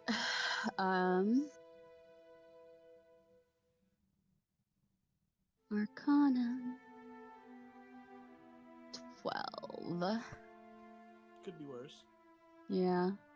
I might be able to at least see if there's like some sort of energy. The uniqueness of the lock in itself is clearly of a very odd style of magic. You know from even from Karmora herself that there's a few magically locked things, but nothing as complicated as this. Okay. And make a wisdom saving throw for me. Oh no. Okay, is this one of mine with disadvantage or is it Just a normal? regular. Just a regular. Okay. I get advantage on wisdom saving throws if it isn't my stuff. Okay. Is it still just normal?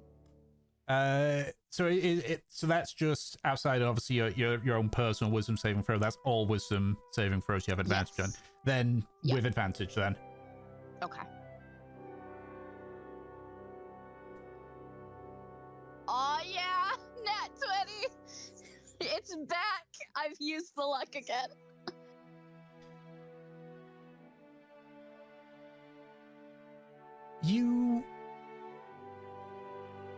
It's interesting. You don't know if maybe it's because your brain is a bit foggy due to the drugs that you've had, but well, it's not an energetic pull. You sort of look at it and you start to get a little curious about the book. And you just like sort of shake your head for a second and the feeling goes away. It's incredibly subtle though. Would I be able to dip down within myself and figure out what that was? Sure, you can see if you can hunt down the you can see if you can dip down. I'm going to see if I can dip into the book, but I'm going to do myself first because I don't know how quickly this magical effect will go away. Mev closes her eyes, and I think, you know, since this is the first time anyone's seeing Mev like dip into herself, they see like the edges of her hair start to flicker, almost like flame, as she's concentrating on this. Okay. So you give chase to the magical feeling. What would be the best roll for this one?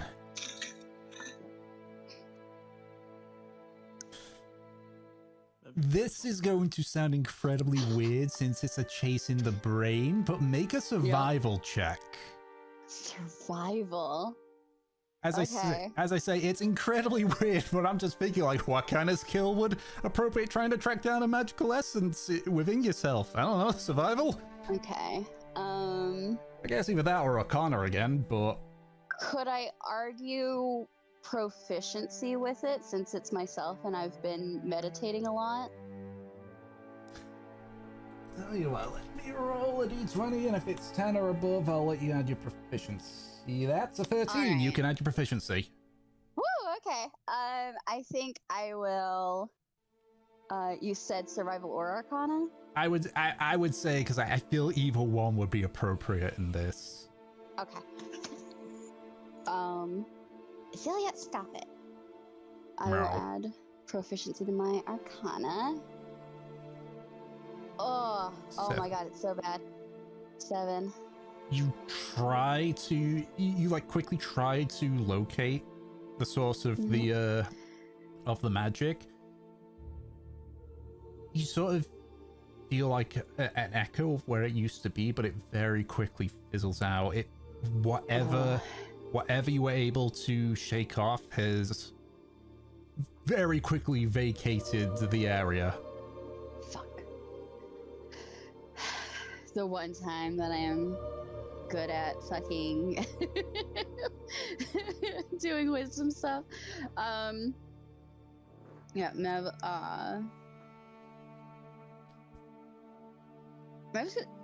gonna stand herself for a second, and she's going to first ask Valkyr, did you feel anything? Something about the book drew me to it. But that's only because you realized the logic.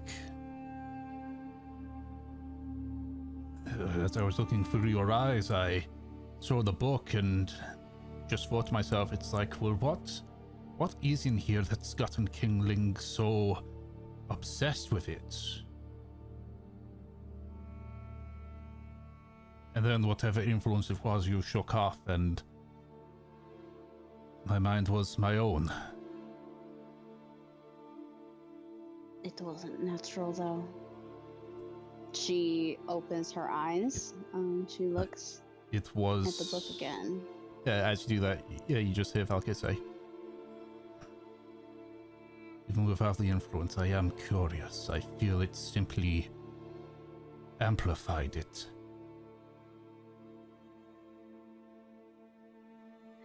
Yeah. Mev. We're about to find out if this book has sentience or not, or a mind of its own. I want to try to dip into the book. Okay.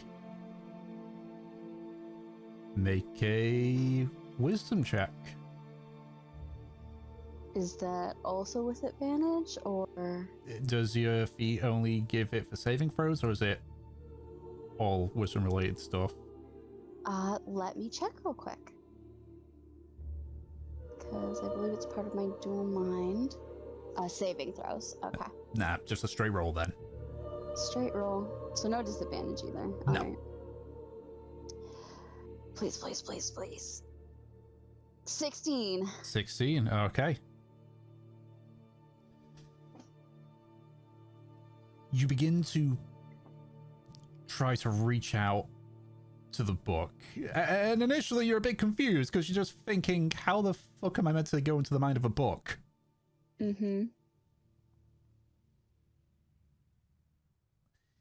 The interesting thing is that you don't necessarily find a mind, but the little mote of power that you have for your magic Mm-hmm. sort of resonates with the book itself, and you're able to sort of dip in.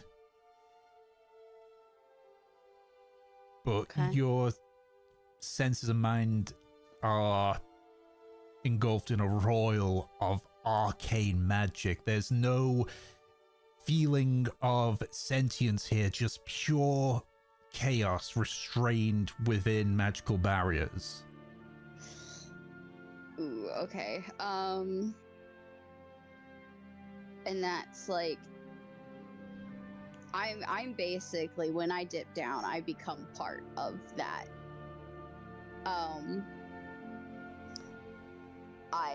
You tried drowning. Have you tried magical drowning? Yeah.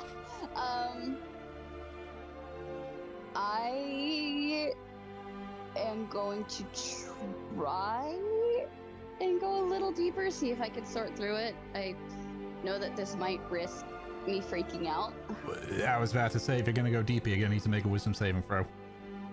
Okay. And again, is that advantage, disadvantage? What is that? It would be partially related to like your whole thing. Okay. As so I will let you be the decision on that. If you classify it as close enough to you, then disadvantage, otherwise advantage. Yeah, I'm trying to get deeper, so I'll do disadvantage. Trying to really connect with this thing to figure it out. Oh no. Okay. Oh no.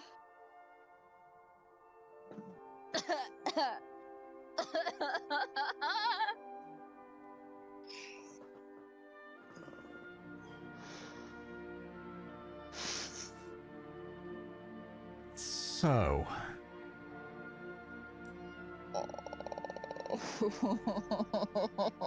you feel your very sense of being begin to get squeezed tighter and tighter.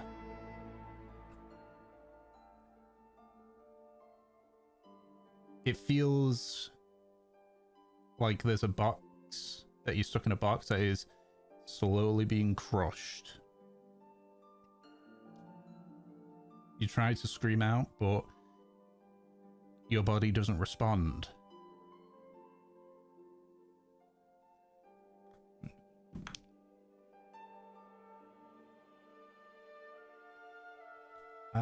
Actually, rather than that,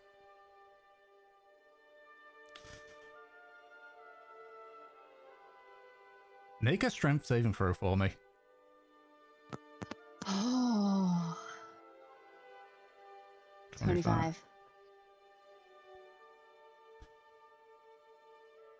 You feel in the back of your mind what feeling you have there. A fear separate from your own. And there's a sharp pain going down this line that sort of forces it to widen out.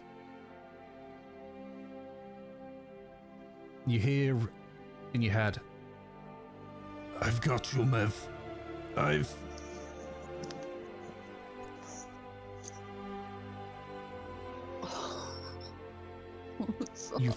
You feel your mind get pulled out from the madness. Back into your own head. Oh no. For a second, you open your eyes. You see that familiar field.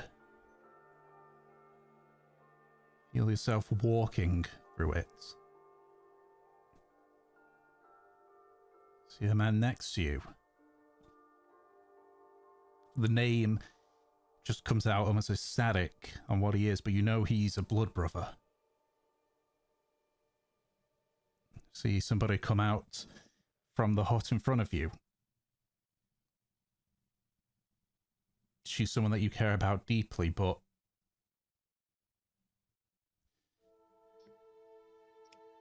everything goes black for you. Arjun and Havelock, you watch as this entire time as her brow is furrowed, the sort of flames on her hair had increased. Then Her hair is on fire.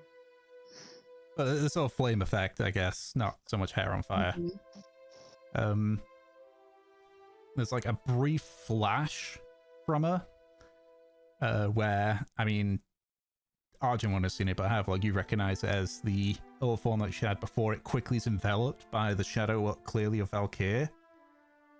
Holy shit. So Mev just fucking explodes for a second. For a split second, she turns into her Roman candle before it gets her entire, like, it's engulfed by the shadowy form of Valkyr, which God. is almost like blown away. What And the as the essence clears, Mev's on the ground, the book lying nearby her. She's breathing, but she's definitely unconscious. Holy shit. Arjun's just looking at Havelock like, what would he explain? Like, is there something? Is she okay? Is she okay, Havelock? Havelock just gonna pat her on the back a couple of times, do a little cure wounds. So blasé. She does this sometimes. I'm gonna take her to her room now. Holy shit. And that's where we're going to call a break. Oh Okay. Then we're back. Immediately after what had happened. So, Havelock, you're carrying Mev down? Yay. Yes. Okie dokie. So you do that and you start approaching the bottom. Von Ren is sort of just like running up. It's like, what the fuck happened? Oh, he saw the light. It's magic bullshit. She's fine. This happens sometimes. She does not look fine. She's okay!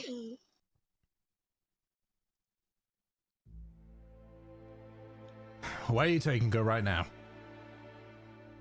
Her room. To put to bed.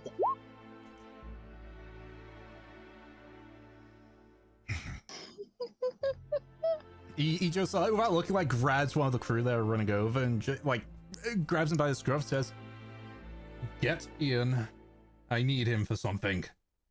Just pushes him away. Here we go again. It's normal that she exploded. It's perfectly fine. She has red hair for a reason. Fire. Get her to her room. I'll have Ian check up on her.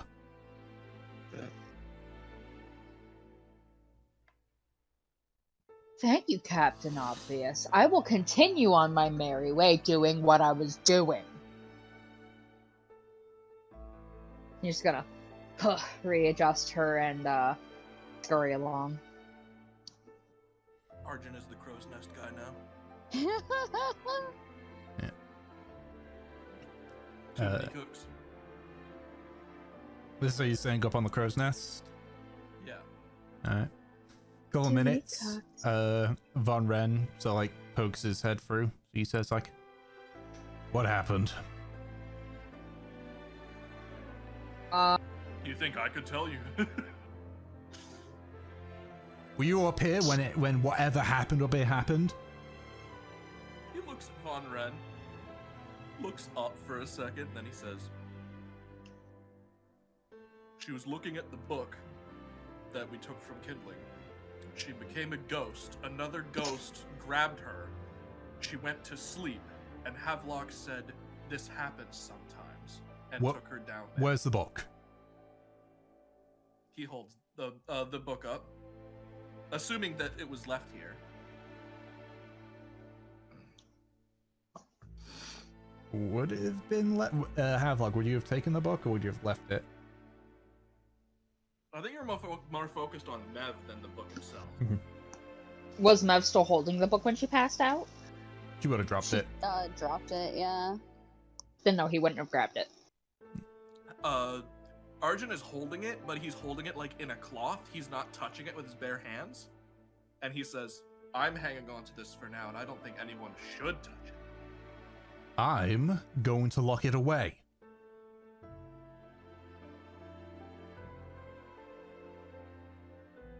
That way nobody can touch it. Just make sure you don't touch it with your bare hands. He holds up the book. He quickly like rummages through his pouches and pulls out a burlap sack. Just puts the book in, ties it up. Are you fine being lookout, or do you need someone to replace you? I'm good, Captain. Right.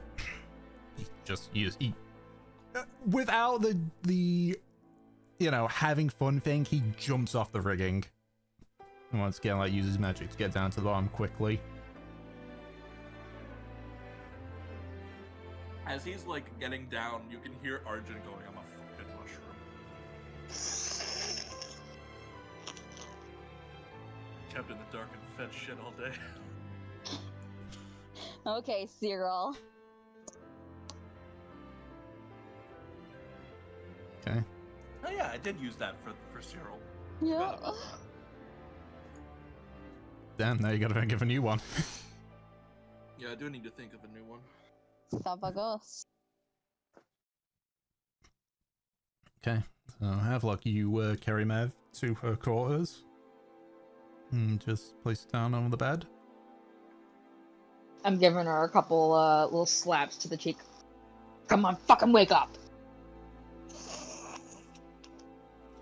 No response.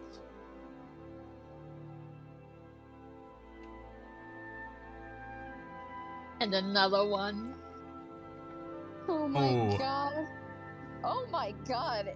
Is someone just gonna walk into Havelock, like, hitting an unconscious Mev? Let me roll and see. I mean, Ian's on his way. Yeah. As you're sort of like doing this, you just hear a, "What the fuck are you doing?" I need you to make an athletics or acrobatics check, Havelock. Oh my god. Havelock's gonna get thrown on the brig too. No. You get shunted into the wall. As some, That is so as you like try to turn, you can see a tall, lean, and muscular man with a neatly cut brown beard. You can see at this point, like he's got you. He's practically like got you pinned by your neck against the wall. There's a bit of rummaging before he pulls out a dagger and is pointing it at your throat. You want to tell me what you were doing there, lad? Let me use my throat, please. He lessens it a little bit. He's still got you like pinned against the wall, but at least now you can breathe a bit better. Okay, this is a little better, I guess. Best Listen, you're getting. she's passed out. She does this sometimes. I'm just trying to wake her up. By slapping her. It's effective.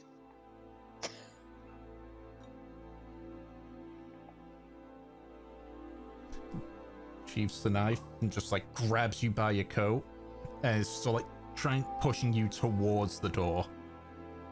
Nope. No. Fuck you. I'm staying here. And he's like digging in his heels. Strength contest then. Havelock. Yeah, that's a 15 total. Ian shoves you out and just sort of like stands blocking the doorway. You can wait out here until I've checked on her. You don't fucking tell me what to do. That is my Mevelair. Open the damn door before I shatter it. Oh my god. You really want to do this? That is my captain. Open the door. Door's not open. He's just blocking the doorway. I mean, door's not closed. He's Oh. blocking the doorway.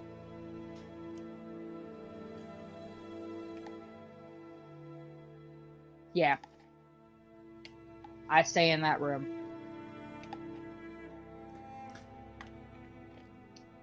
Make either a persuasion or an intimidation check.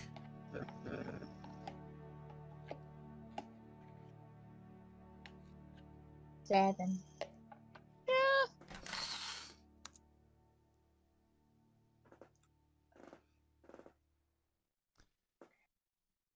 This episode should be titled Shit Show. Sort of adjusts the door. High risk, low rolls. He sort of adjusts the door slightly so that it's like as far as how it can be. You do not take a step past this door until I've finished my examination.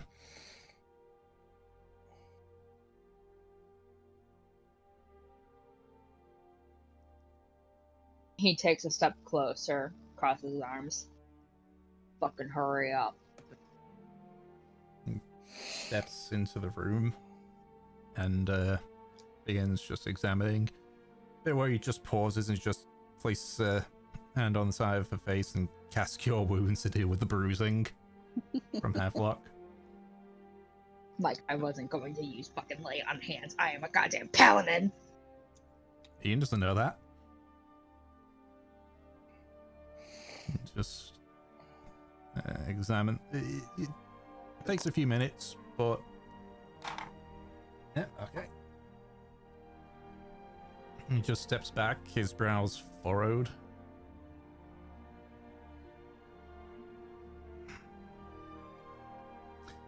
Outside of the bruising caused by you, physically, she's fine. Fucking know she's fine. She does this sometimes. I already said that.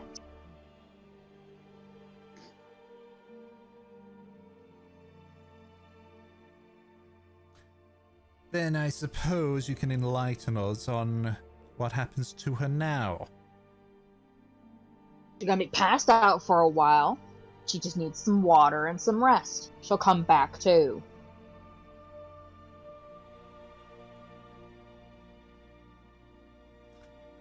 So why were you slapping her?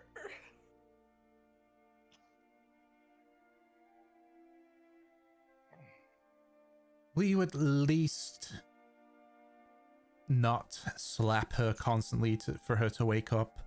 Can I at least trust you with that? Get the fuck out of here and go tell him what's going on. I'm not going anywhere until you give me that answer.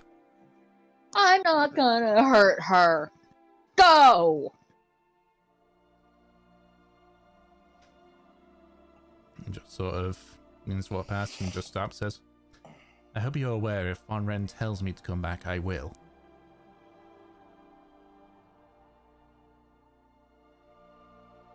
Then you better come here and tell me first.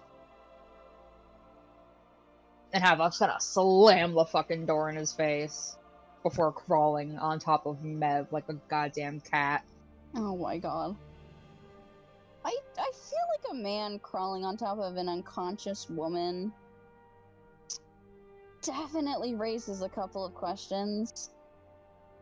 I'm just gonna say that. Yeah. This whole scene has been extremely dubious. Yeah, it's very, very dubious. Like, If I was Ian, I wouldn't have left and I wouldn't have let Havelock in.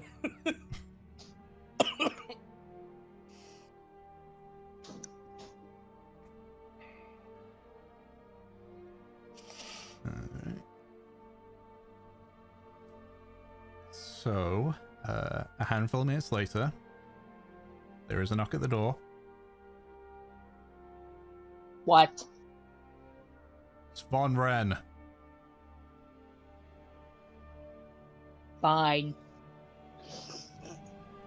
He walks in and Havelock's just sitting on the bed, scowling, holding Mev, waiting. Did you threaten Ian? Yeah. Really now? Yes, really now.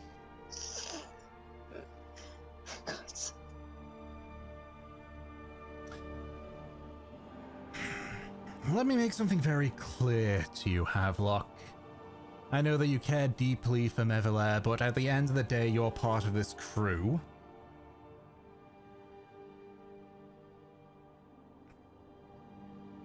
And so I'd appreciate the drop in the attitude. Because I'm going to make something very, very clear to you.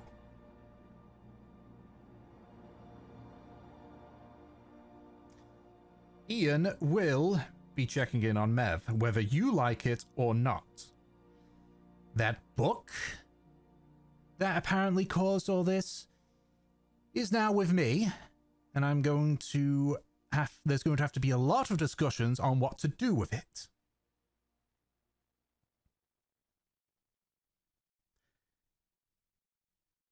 And if you make things difficult on either of those, I will also throw you in the brig. Are we clear? We've got too much shit going on to have an unruly crewmate.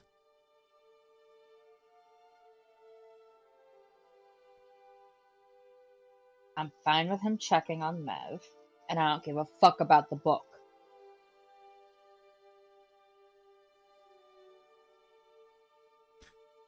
Good.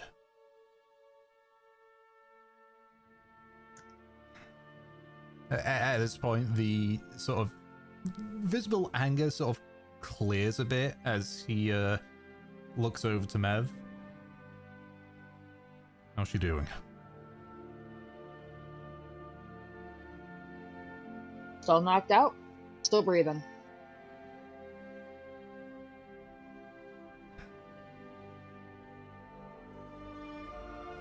Outside of water, is there anything else I will need for her?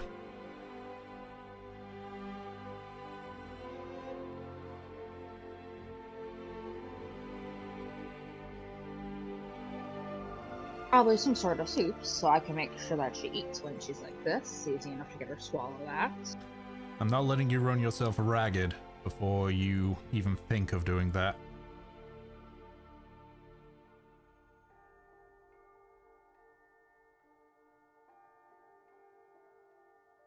If you're so insistent on looking after her, then you're taking turns with Ian. Nope. It Not leaving her side. It wasn't a request. Neville put me in charge of taking care of her when things like this happen. I'm not leaving her.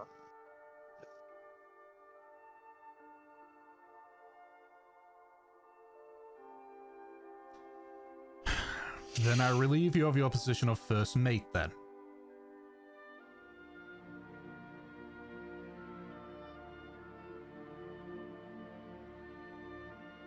Very well, Captain.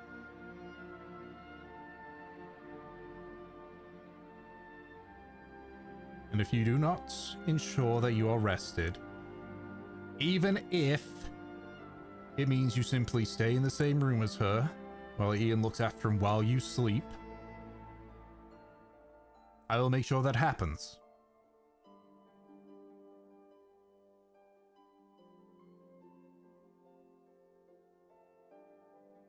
I want Arjun in here when I'm sleeping. That will be down to Arjun.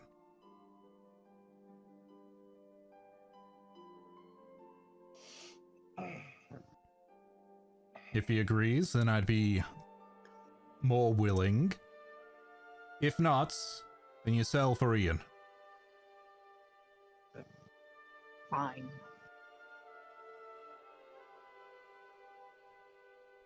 Anything else, Captain?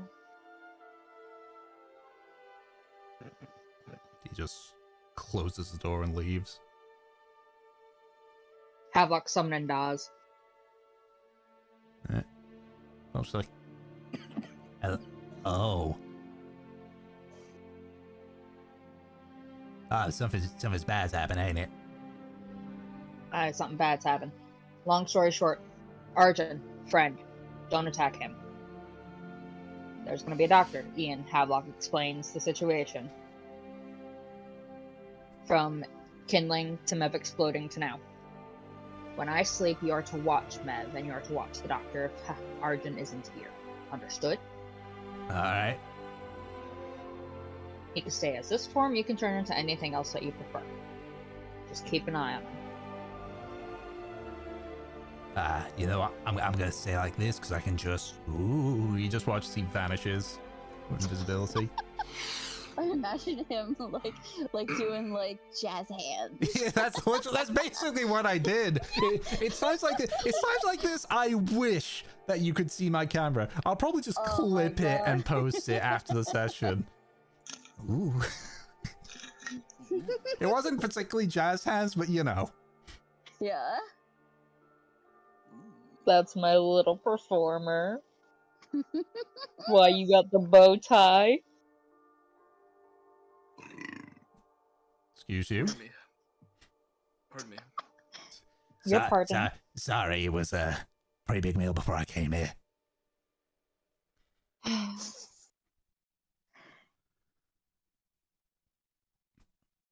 Okay. So, few minutes more. Arjun, Von Ren sticks his head out, up at the crow's nest. Hello. Hi. So, Havelock's refusing to leave Mev's side. I've told him that I'm not going to have him essentially work himself to death, and he says that he wants you watching Bev when Havelock's asleep. Do you want to do that, yes or no?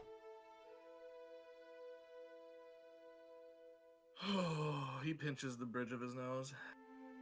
I can do that. And I'll try to talk Havelock into a bit more sense. Good luck with that. If there any point you want to stop, let me know. Got Ian chomping at the bit to make sure that Mev's okay.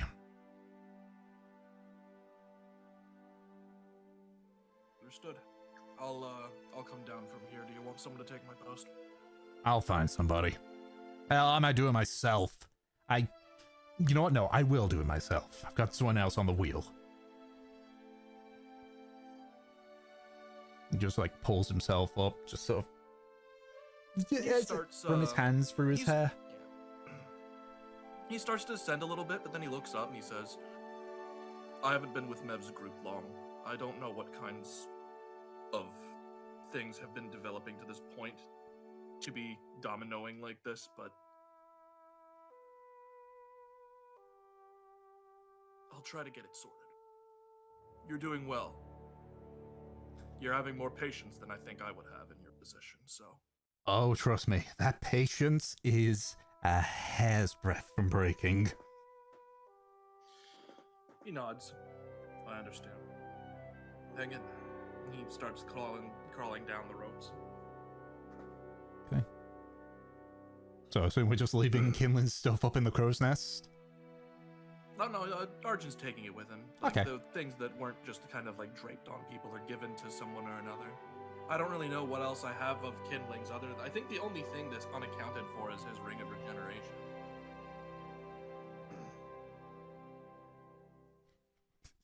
Remember when I joked about House of Cards? Yeah, here they are fallen. Jesus Christ. Okay. So. It's been a while since we have had something like this. Mm-hmm. Great. At least no Arjun- one's been told your people yet. Arjun comes to the hospital room. He'll knock on the door. It's me.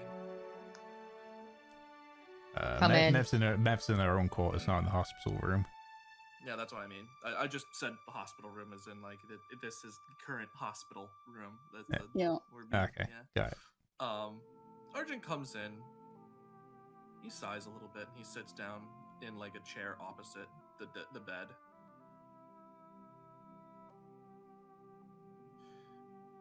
Havelock. Arjun.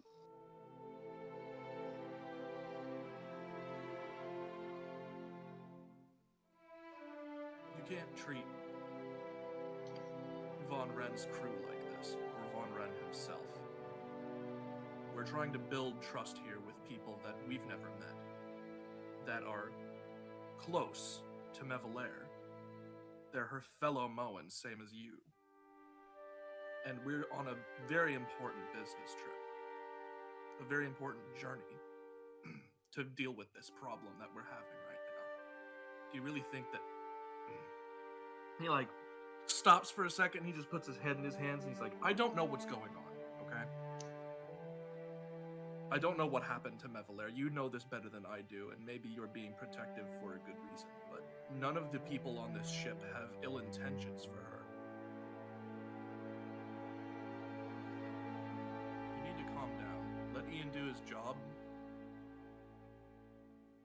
But if you were that against trusting anyone on this ship other than me, who you've only known for a bit longer, I'll stay.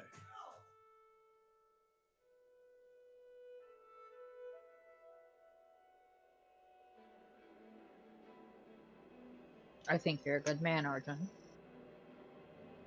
Better than most of them that I've met. Even though I've known Kindling longer, I trust you. Not even slightly more. Quite a lot more. I know that Mev and I can share the room with you, and it's fine. I don't trust ship doctors.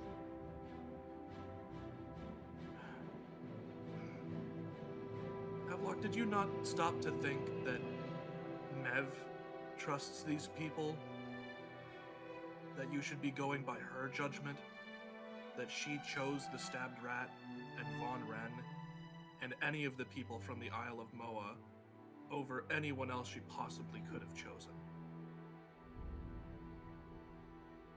These are going to be your people too. If you go through with becoming a code-following Moan like you said that you would for Mevalair.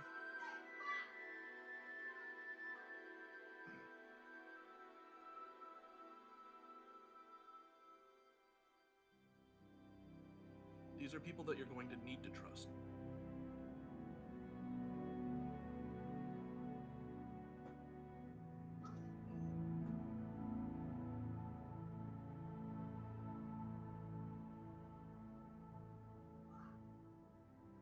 I'm not going to stop them.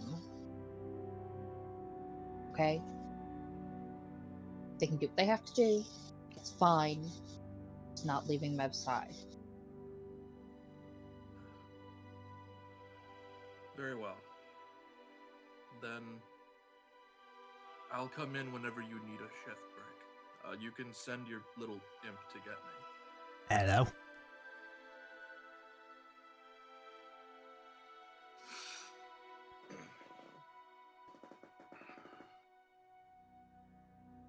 Thank you, Arjun.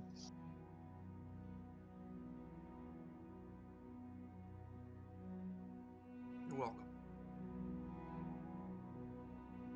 Just keep in mind what I said. None of these people are out to get you. And we're all on a very small ship. Building tension like this is going to do us no good. And when Mev wakes up, if you're fighting with Von Ren, it's going to make things worse for her. That's all I'm saying. Find an opportunity to apologize, I think.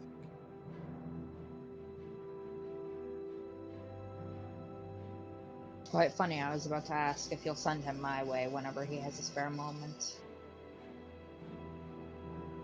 I can do that. He gets up. Ah. I just remembered something. He steps closer. He goes through like his rucksack. Like he's got a bag that's basically just like you know those shitty little athletic drawstring bags? He's basically got a burlap one of those. Mm-hmm. And he takes out what appears to be a necklace of purple silk that has been cobbled together to have like a necklace of shark teeth on it. He holds it out to you, Havelock.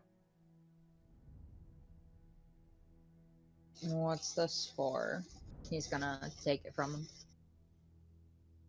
It's a gift. No other reason.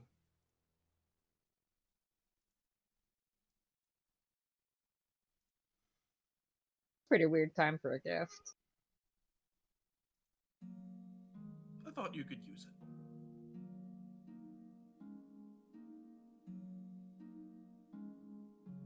Yeah. Thank you. I'll never take it off. And he puts it on. You might want to take it off when you shower. Silk shrinks. And he steps out. He actually heads out from there, and he's gonna let Von Ren know that he's basically like, we don't have to necessarily play it out, but he's basically gonna tell him that Havelock probably has an apology ready for next time he has an opportunity to talk. We can wait till tomorrow. So much stuff's been happening today. Understandable. Nobody has time for this. Alright. Correct.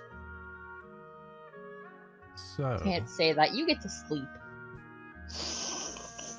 I don't have time to be sleeping. Fucking. I very much do not.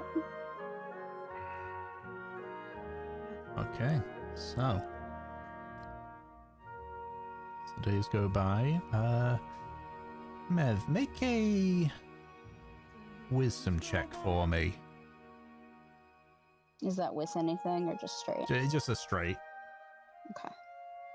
Advantage. 13. Same as it ever was. Okay.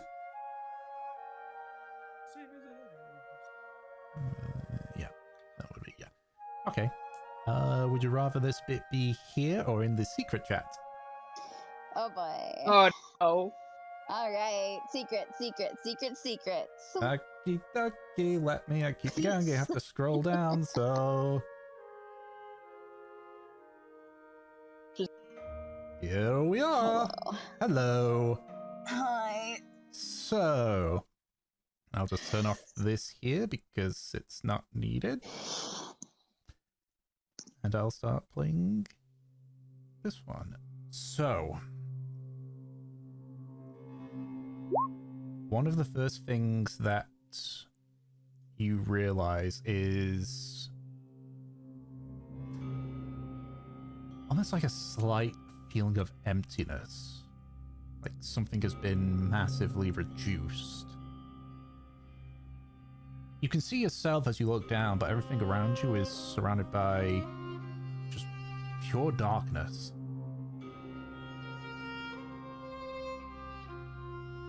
As you walk, you hear your feet echo, your footsteps echo outwards. You begin to think long and hard about who you are. You remember your Mevler Gatlin. Your mother is Camilla. You have friends, a Kreesk, Kinling, Havelock, Arjun. Everything seems to be in place. Now you're here.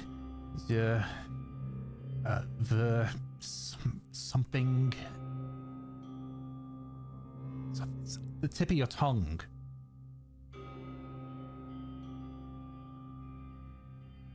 Oh no. You focus. You know what you need to do. You open your eyes and you can see the outline of a shadowy figure, but as you pay more attention to it, chunks of it are missing. You know this person. They've been with you your entire life. But the name eludes you.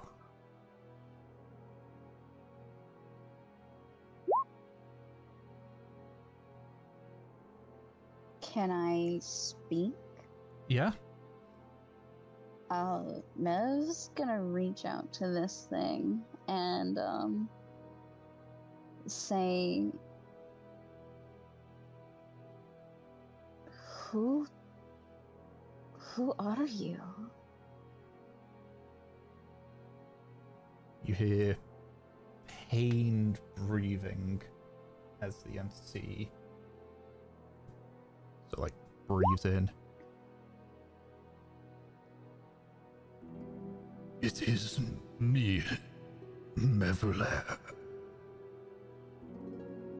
I did something stupid to save you.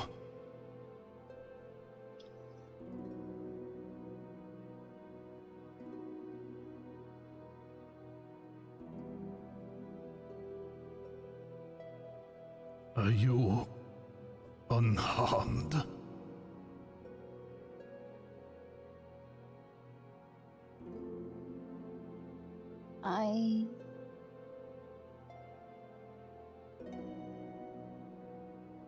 I think so.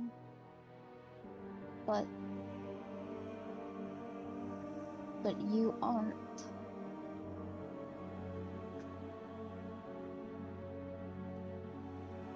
I know. I feel like I've been ripped to pieces. But I can still do my duty.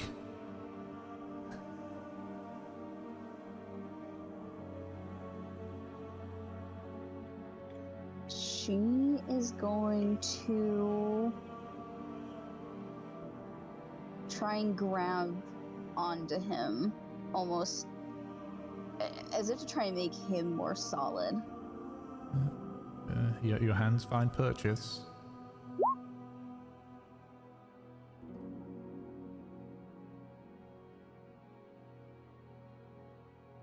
Is there anything that I feel like I could do to help him? Make a wisdom check.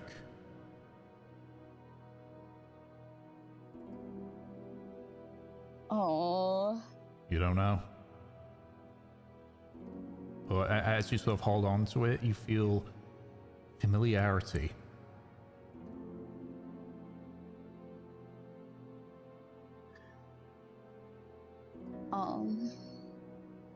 I think Mev is going to just try to keep a hold of him as best she can, and she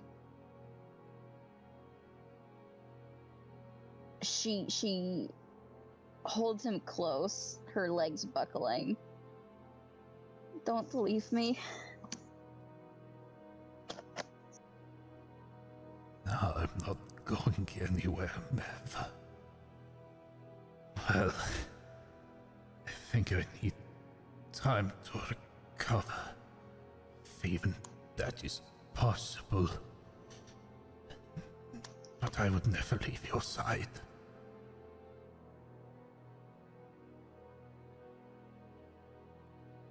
Do you know who I am, Mev?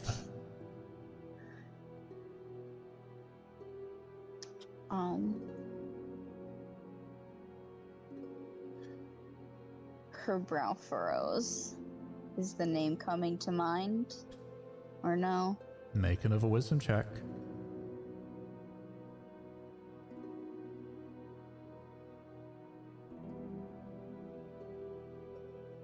$17.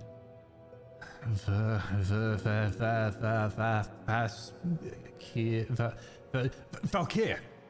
Valkyr, that's the name. This is the. He's your. How did you explain it? He's you, but not. Valkyr. Your echo, right? You get it. You remember now.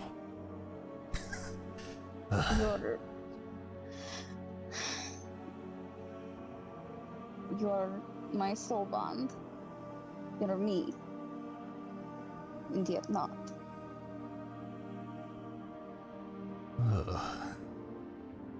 I'm glad I was able to save you when I did then.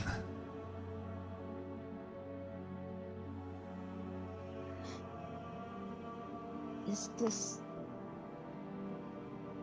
my fault? No, this is mine, because I chose to save you. I chose to plunge into that chaos. You have no one to blame for this.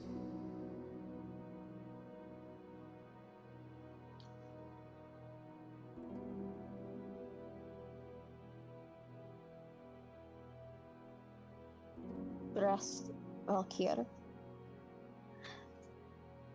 I'll be here with you.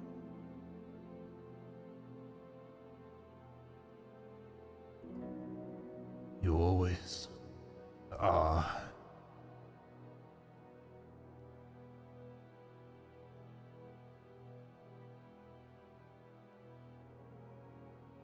Begin to feel your body stir.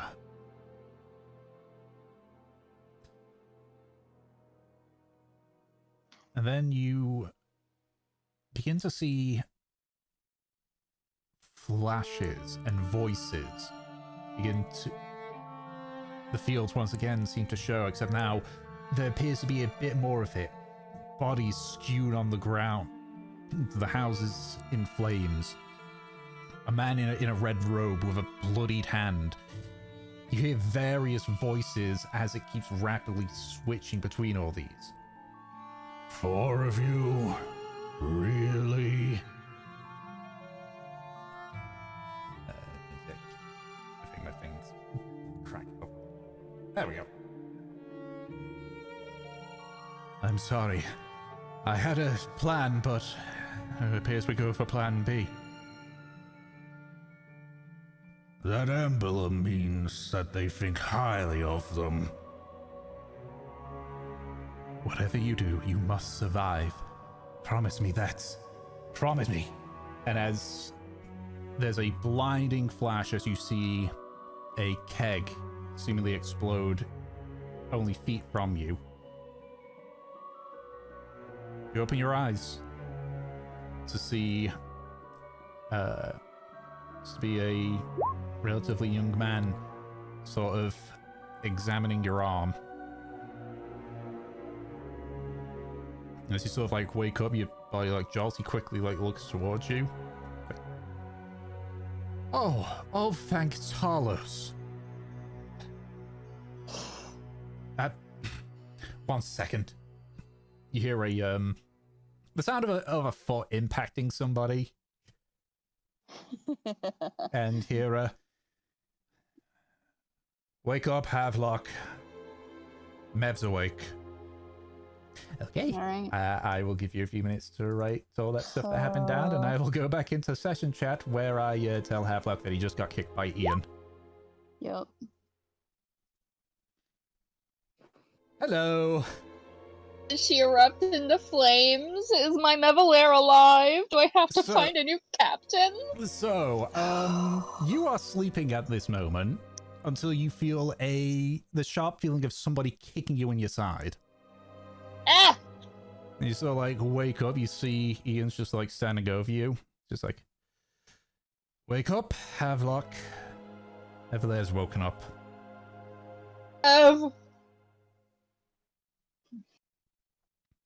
Stands to the side. This fucking scramble of limbs is crawling towards you at a terrifying pace. Mevalair, you're awake. Oh my god. I think. Okay, for one, how much do I remember? And how do I feel right now? Like physically? So physically, you have 2 points of exhaustion. Oh. Okay.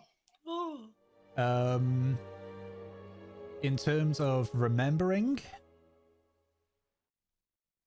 there's a few like pockets here and there around the point of when you actually had the book.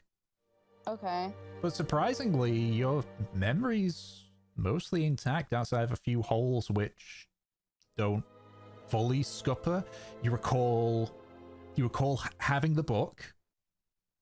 You recall chasing something in your mind. You recall going into the book. You recall feeling that you were being crushed. And you recall what happened in the secret channel. Okay. Yeah, I think after what happened, Mev has like she's not full on crying, but like in the moments before she woke up, there were just tears like flooding out of her eyes. As she looks up at you, Havelock.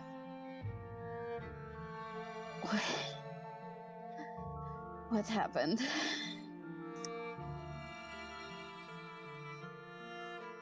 What do you remember? I went into the book and something went wrong. I don't know what it was. She closes her eyes and her brow furrows like as she's trying to reach back into this.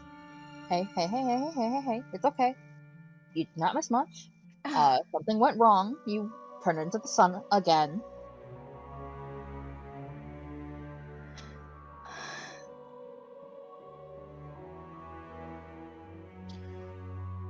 Valkyr. What about Valkyr? Valkyr. She calls out. You feel his presence. There's no response.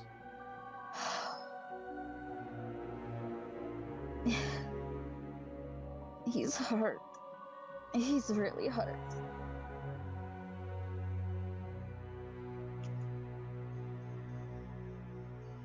I don't think there's anything we can do for that right now.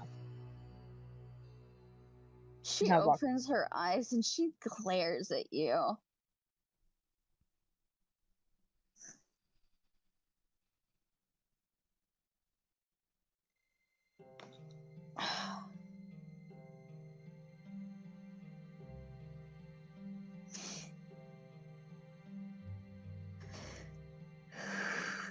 She takes like a deep breath. How long have I been out? 2 days. 2 days? Mev just groans.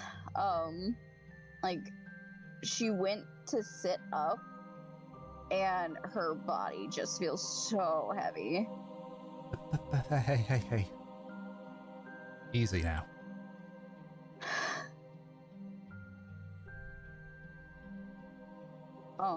She looks at this guy. Does she I mean, she's familiar with the Stab Rat crew and everything. Does she recognize this guy?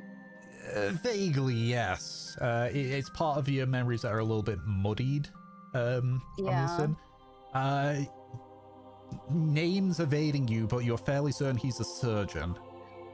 You sort of recognize the tattooed map on the left side of his chest. She looks at him.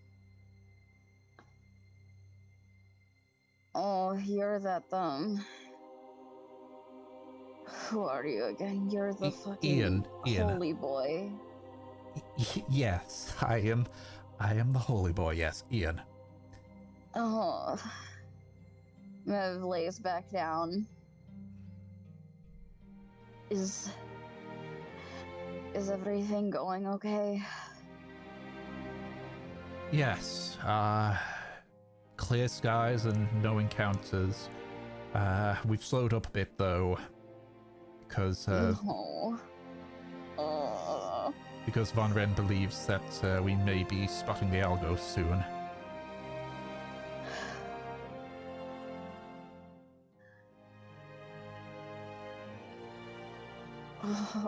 She holds her head.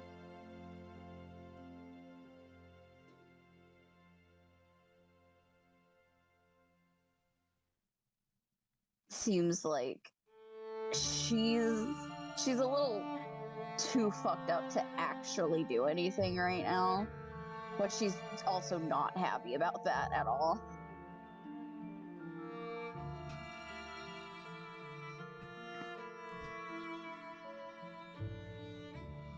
Is there anything you need yourself, Havelock? I'm getting food for Mev.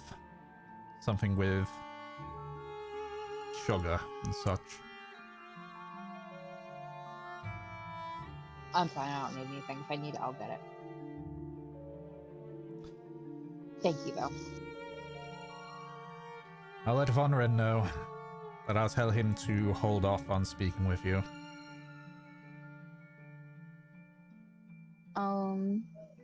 Since Havlik was asleep, was Arjun with them? I would assume I'd say he was, yeah. He would have to be. Okay. Okay. I just need to know who's in the room. If that's the case, then Ian will go. What about you, Arjun? You need anything? No, I'm fine. Right. He leaves and closes the door behind him, leaving just the three of you. Yeah, Mev's laying there holding her head. She looks at Havelock and then looks to you, Arjun. Fuck. Fuck. No kidding. Where the book? Where's the book? Von Ren has locked it away for the time being. Thank God. There's something not right with that fucking thing. I think we're right about Kinling. It pulled me towards it.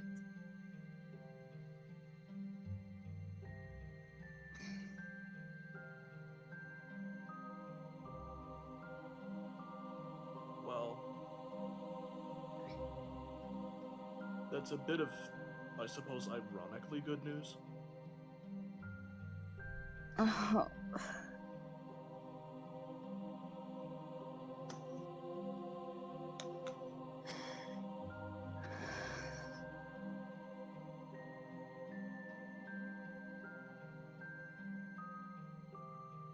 Nothing's happened.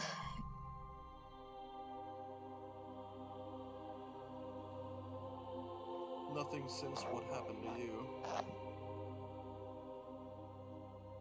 And I'm guessing that was a fucking shit show. Yes. A little.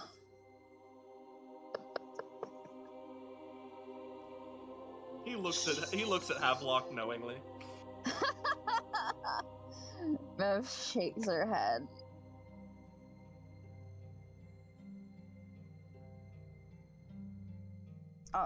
She looks at Arjun. I bet you've got questions, along with everyone else.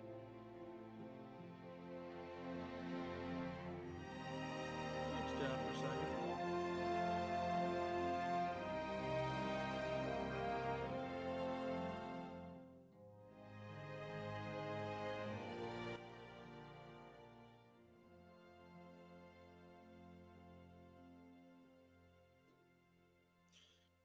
If it was something that you thought would have affected me before now, you would have told me. I'm forced to assume that this is something of an accident.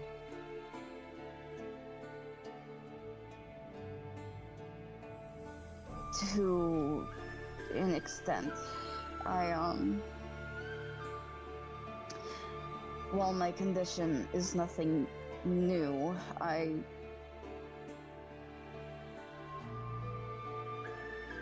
don't, she's like rubbing her temples, trying to find her thoughts.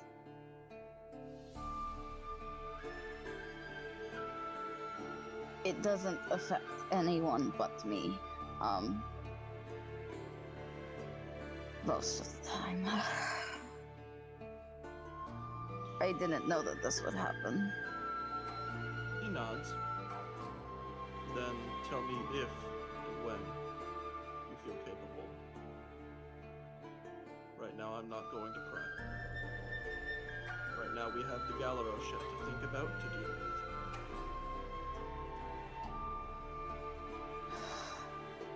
Can't believe this shit. I just want to get to this fucking ship and get them out.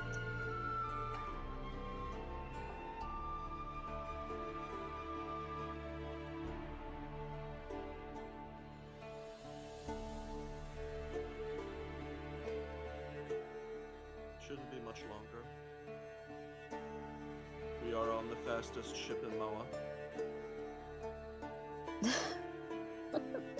We've been treating it well, too, haven't we? Yeah. Oh, that's good.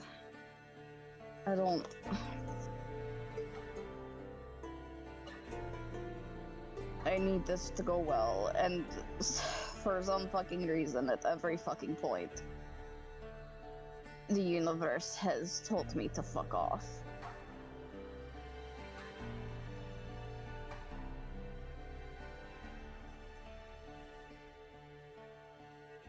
Well, fuck the universe then. I'll As, just Jumps by the a way. little. as Daz sort of like removed his invisibility at this point, it's just sort of like hunched over at the edge of the bed.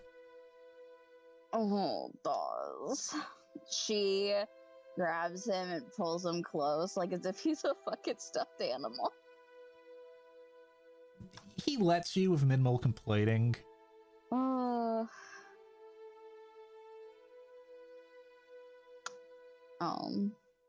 if no one says anything, like Mev closes her eyes, it doesn't look like she's sleeping again yet. She actually has like a very strained, pained expression on her face. I would like to assist you with 10 lay on hands. I don't think that'll help me any, but thank you.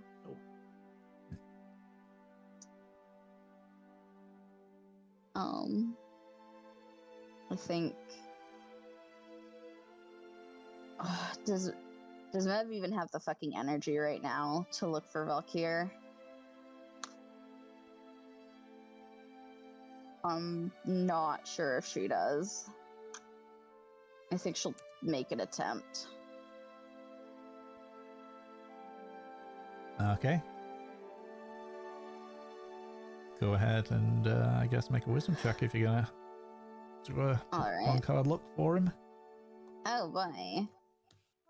I'm guessing that is disadvantage because I have exhaustion. No, I think that's at 3 exhaustion. It's all checks. I think it's just... Oh no, a disadvantage on ability check. Yeah, it is. Okay. Ah, I had it the other way around. 10. You start just looking inside yourself, Valkyr. And what feels like minutes go by.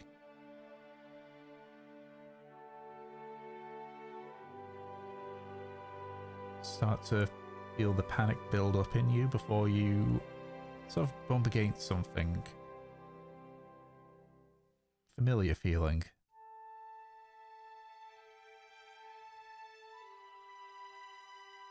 You sort of hold the feeling close. It sort of nudges back to you, you know, feeling that almost seems to portray it saying, I'm here. I'm still here.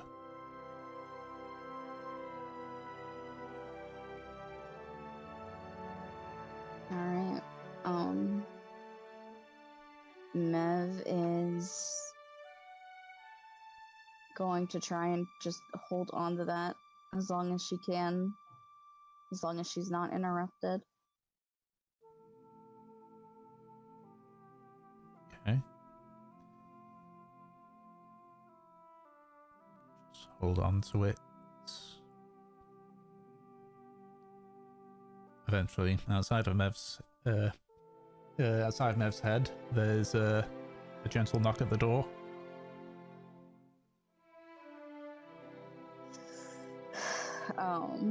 She slowly opens her eyes. Come in. Door opens. It's not Ian this time. See, it's a tall, tanned half-elf, silver hair cascading down his shoulders. You see his arms are brightly coloured with tattoos of various fish and ocean swells. This fucking Mev looks at this guy. You're silver. Yeah. I mean, that's what they call me, yeah. Yeah. So like holes of a plate that's sort of stacked with various, you know, steaming food. He just grabs the table and sort of like drags it next to the bed and places it down.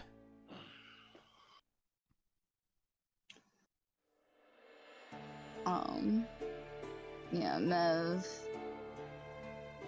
just slowly tries to sit up. She leans against the wall.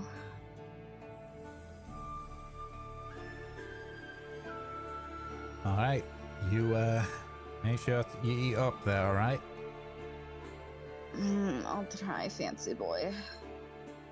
Ah, why, thank you. In all seriousness, though, be sure to eat, but don't push yourself. If you need more, then one of your friends here can ask me to do it.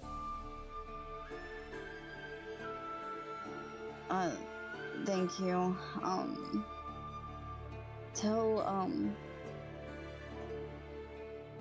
Can you tell everyone else that's taking care of me, that I appreciate that?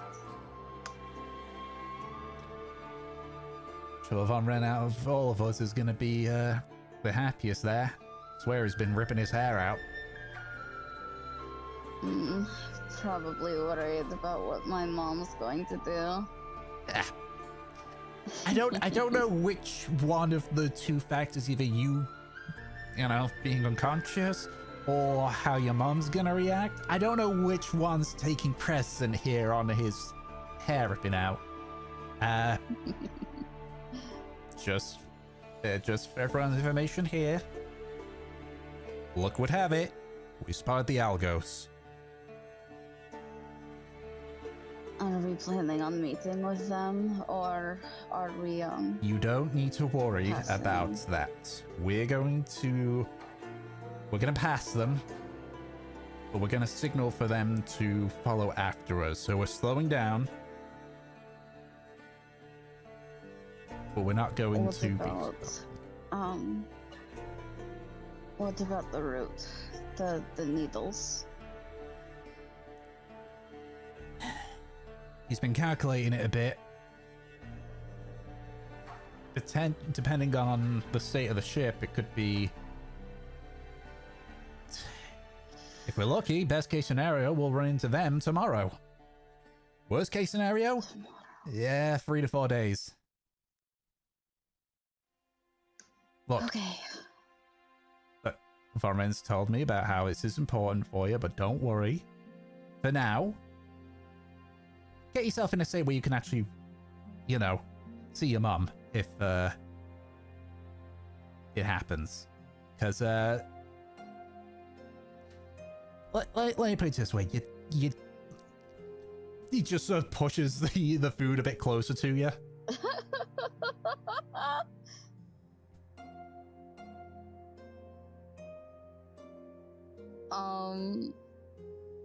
She looks at it. She's gonna look at Havelock.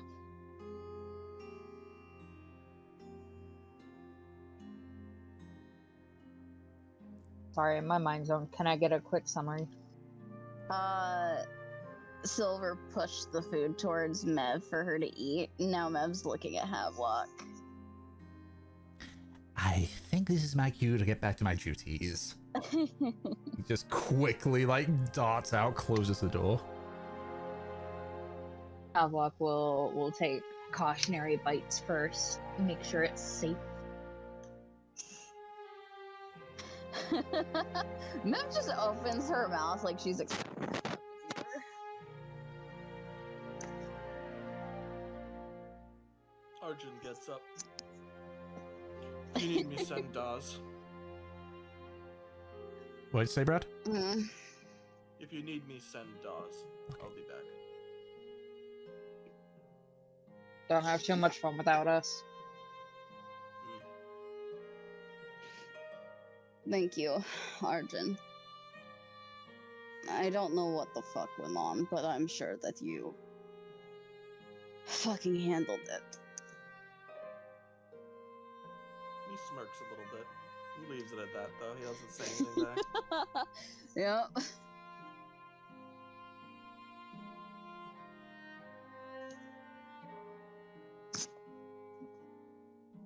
Alright. Fucking feed me, Havelock. While he's I doing that, shall. Arjun is actually going to go visit Kindling.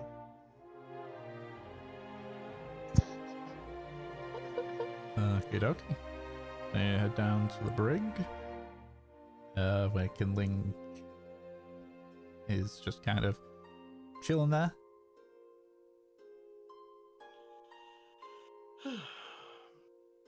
I have an update for you, Kindling.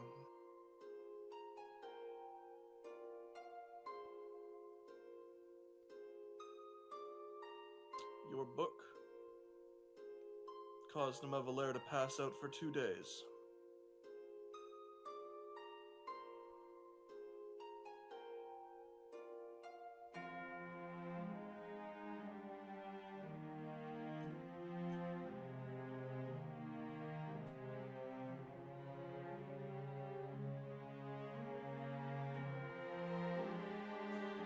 She was trying to essentially read the arcane essence of the book. From what I understand, magic bullshit. He like waves his fingers around to understand whether or not the book had some kind of spell over you. Seems that it did. When she resisted that spell, it left her unconscious. 48 hours.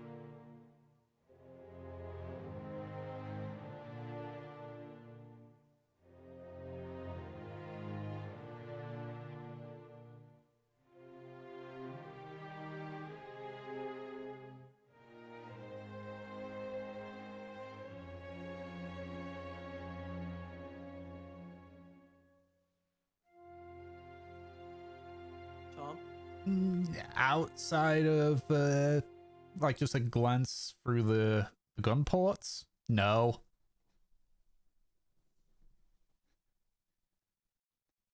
Ships back then kind of didn't. It has been. Hope you've been enjoying your time in the brig.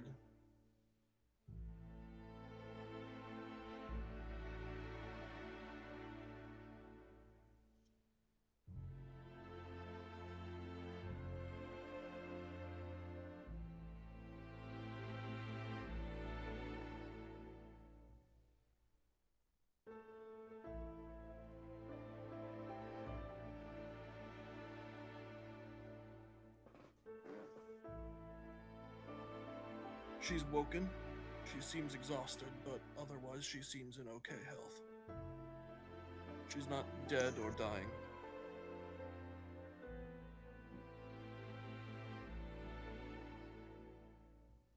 The book has been sealed away. We've locked it up somewhere. Von Ren knows. But I don't think it's going to end up in anyone's hands anytime soon. Or perhaps it'll end up in the ocean at this rate. But he shrugs. I thought I would let you know that your behavior wasn't necessarily your own fault. The best case scenario for you turned out to be so. That book had its claws in you.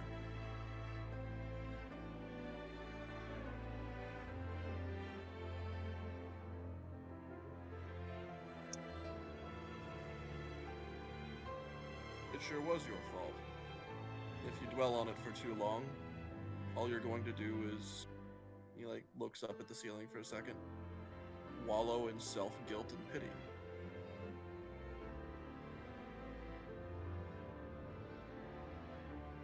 I'm not letting you out of the brig, I'm telling you to get over it.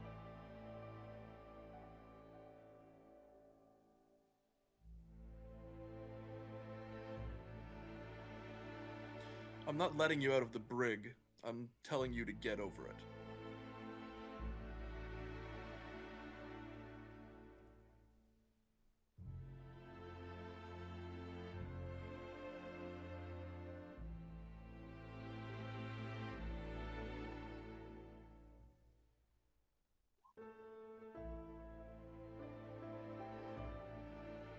You broke Mevelair's trust.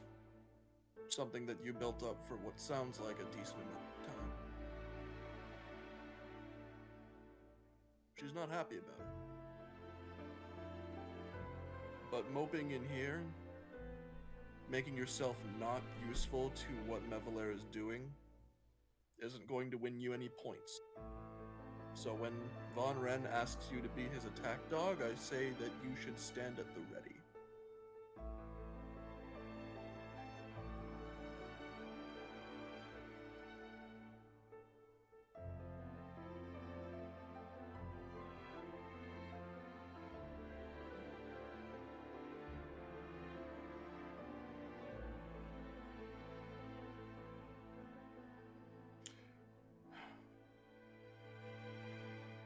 that's how you want to internalize it, go. I'm just saying that dwelling on your mistake is going to be a mistake in and of itself. When you have the chance, you will be apologizing to Mevil, sure. But until then, we will have work for you to do. That work is to further Meviler's goal, to save the Moens. The only reason you're still on this ship. Good. So just keep that in mind. Arjun gets up, and he will give a wave before leaving kindling to stew on that in the brig.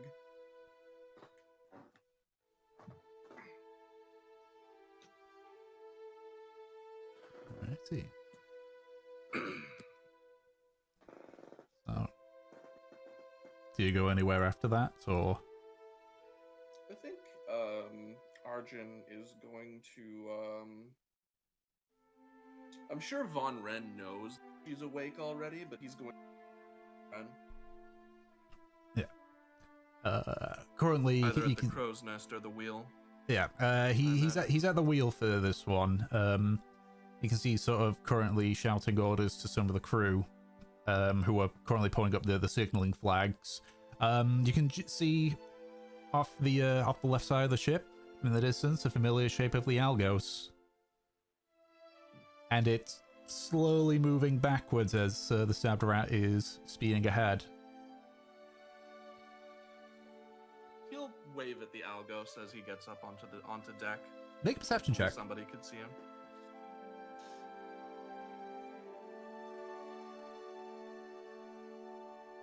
Perception. 4. I can't see shit, Captain. Yeah, you can't see if anyone's waving back. He, Gauze's invisible hands cover your eyes. You can't see. bastard. Get off my head. He ends up going over to Von and he says, I've done what I can. I think that Kindling and Havelock should be alright. I'm sure you heard that Mevelair woke up. I did.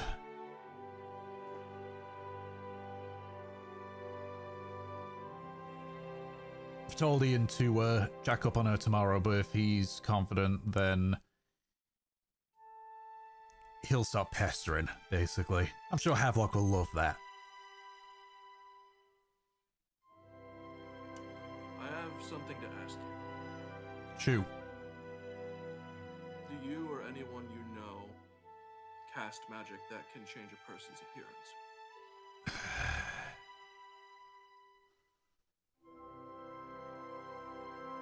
Unfortunately, my magic is mostly around trickery, but not that kind of trickery. There's stuff that's sort of more comedic. I think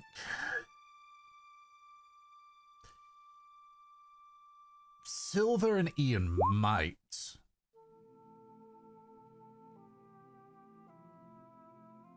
I'll have to talk to them. Alright, what's your planning?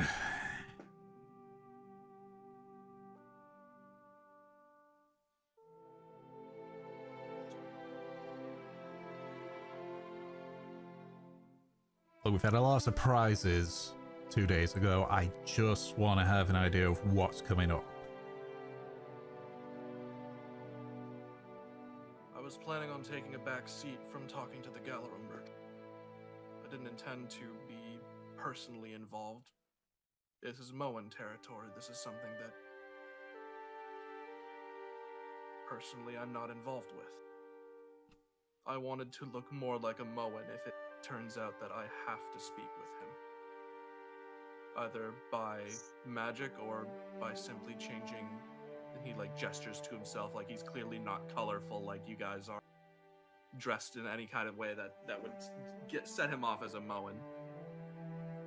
If Beveler is still weak by the time you speak to the Galero merchant, I think it would be best if I handled the negotiations. Alongside you, of course. He sort of like looks you, get up and down. Well, we're currently at work, aren't we? You look like a Moen at work to me.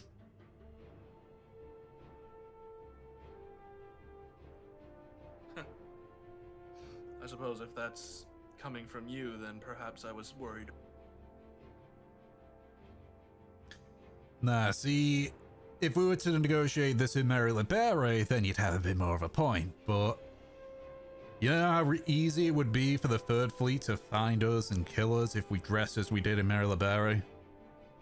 Fortunately, we gotta dress in the boring stuff. Fair enough.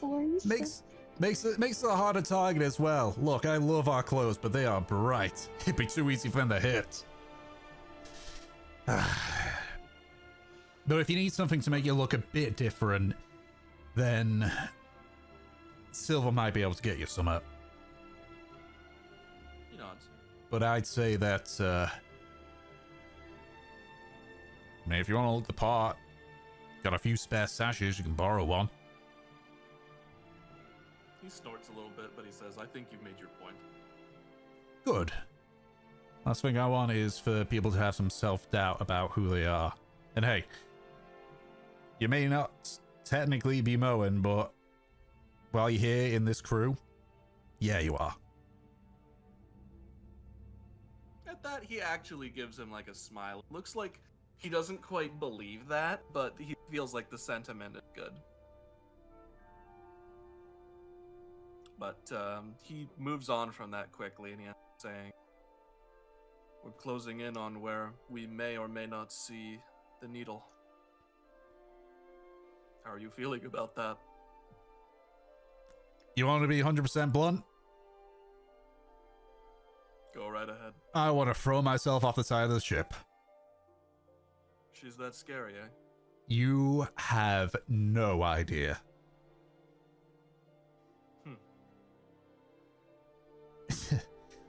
There was this one story of one of the crew that she had. When she found out some stuff about what happened to that crew member, she didn't visibly change. But you knew that that person in that person's past had sealed their fate.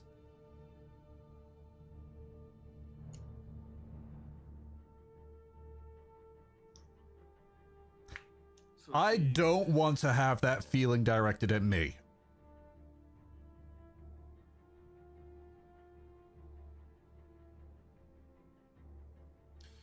I'm sure you'll have the opportunity to either explain things away or Mev will vouch for you by the time you've talked to her. Only if she believes she's in a fit enough state. I say, that's why I'm gonna have Ian check up on her tomorrow.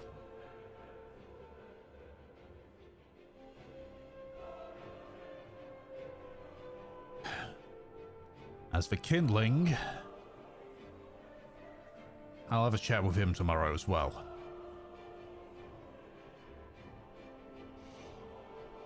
He has some slight awareness of the circumstances I told him about. So, he at least may not be caterwauling nearly as much as he could be by the time you're talking to him. Well, I'll see. If I think that he'll be able to contribute again, then great. If he still feels like offing himself, then he stays in the brig. Makes sense. I'll leave you to it, Captain. They just sort of turn around and goes, "It's a fine ship you came in on." You look looks over at the Algos, like, that is now making some, like, it's getting some distance away, and he's... It is a fine ship. I'd love to work on it again. Her again. Well, hey, think of that as a reward if we come back victorious. Maybe.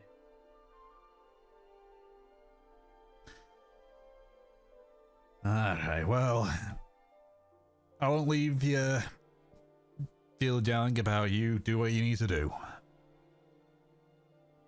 He nods. If you end up seeing Mev and Havelock, just let them know I'll probably see them in a day or two. Rather not lump a bunch of stuff on them so soon after after Mev's woken up. Understood. Havelock's too busy feeding her anyways, I'm sure. Lucky little shit.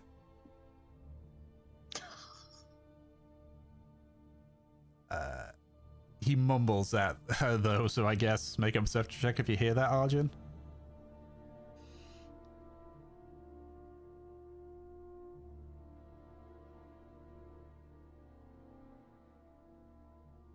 Six. I can't hear shit, Captain. You just hear looking. Yeah, Arjun will leave him to his thoughts. He'll basically just get back to keeping himself fully prepared, doing that meditation thing that he was doing before. Okie dokie. So,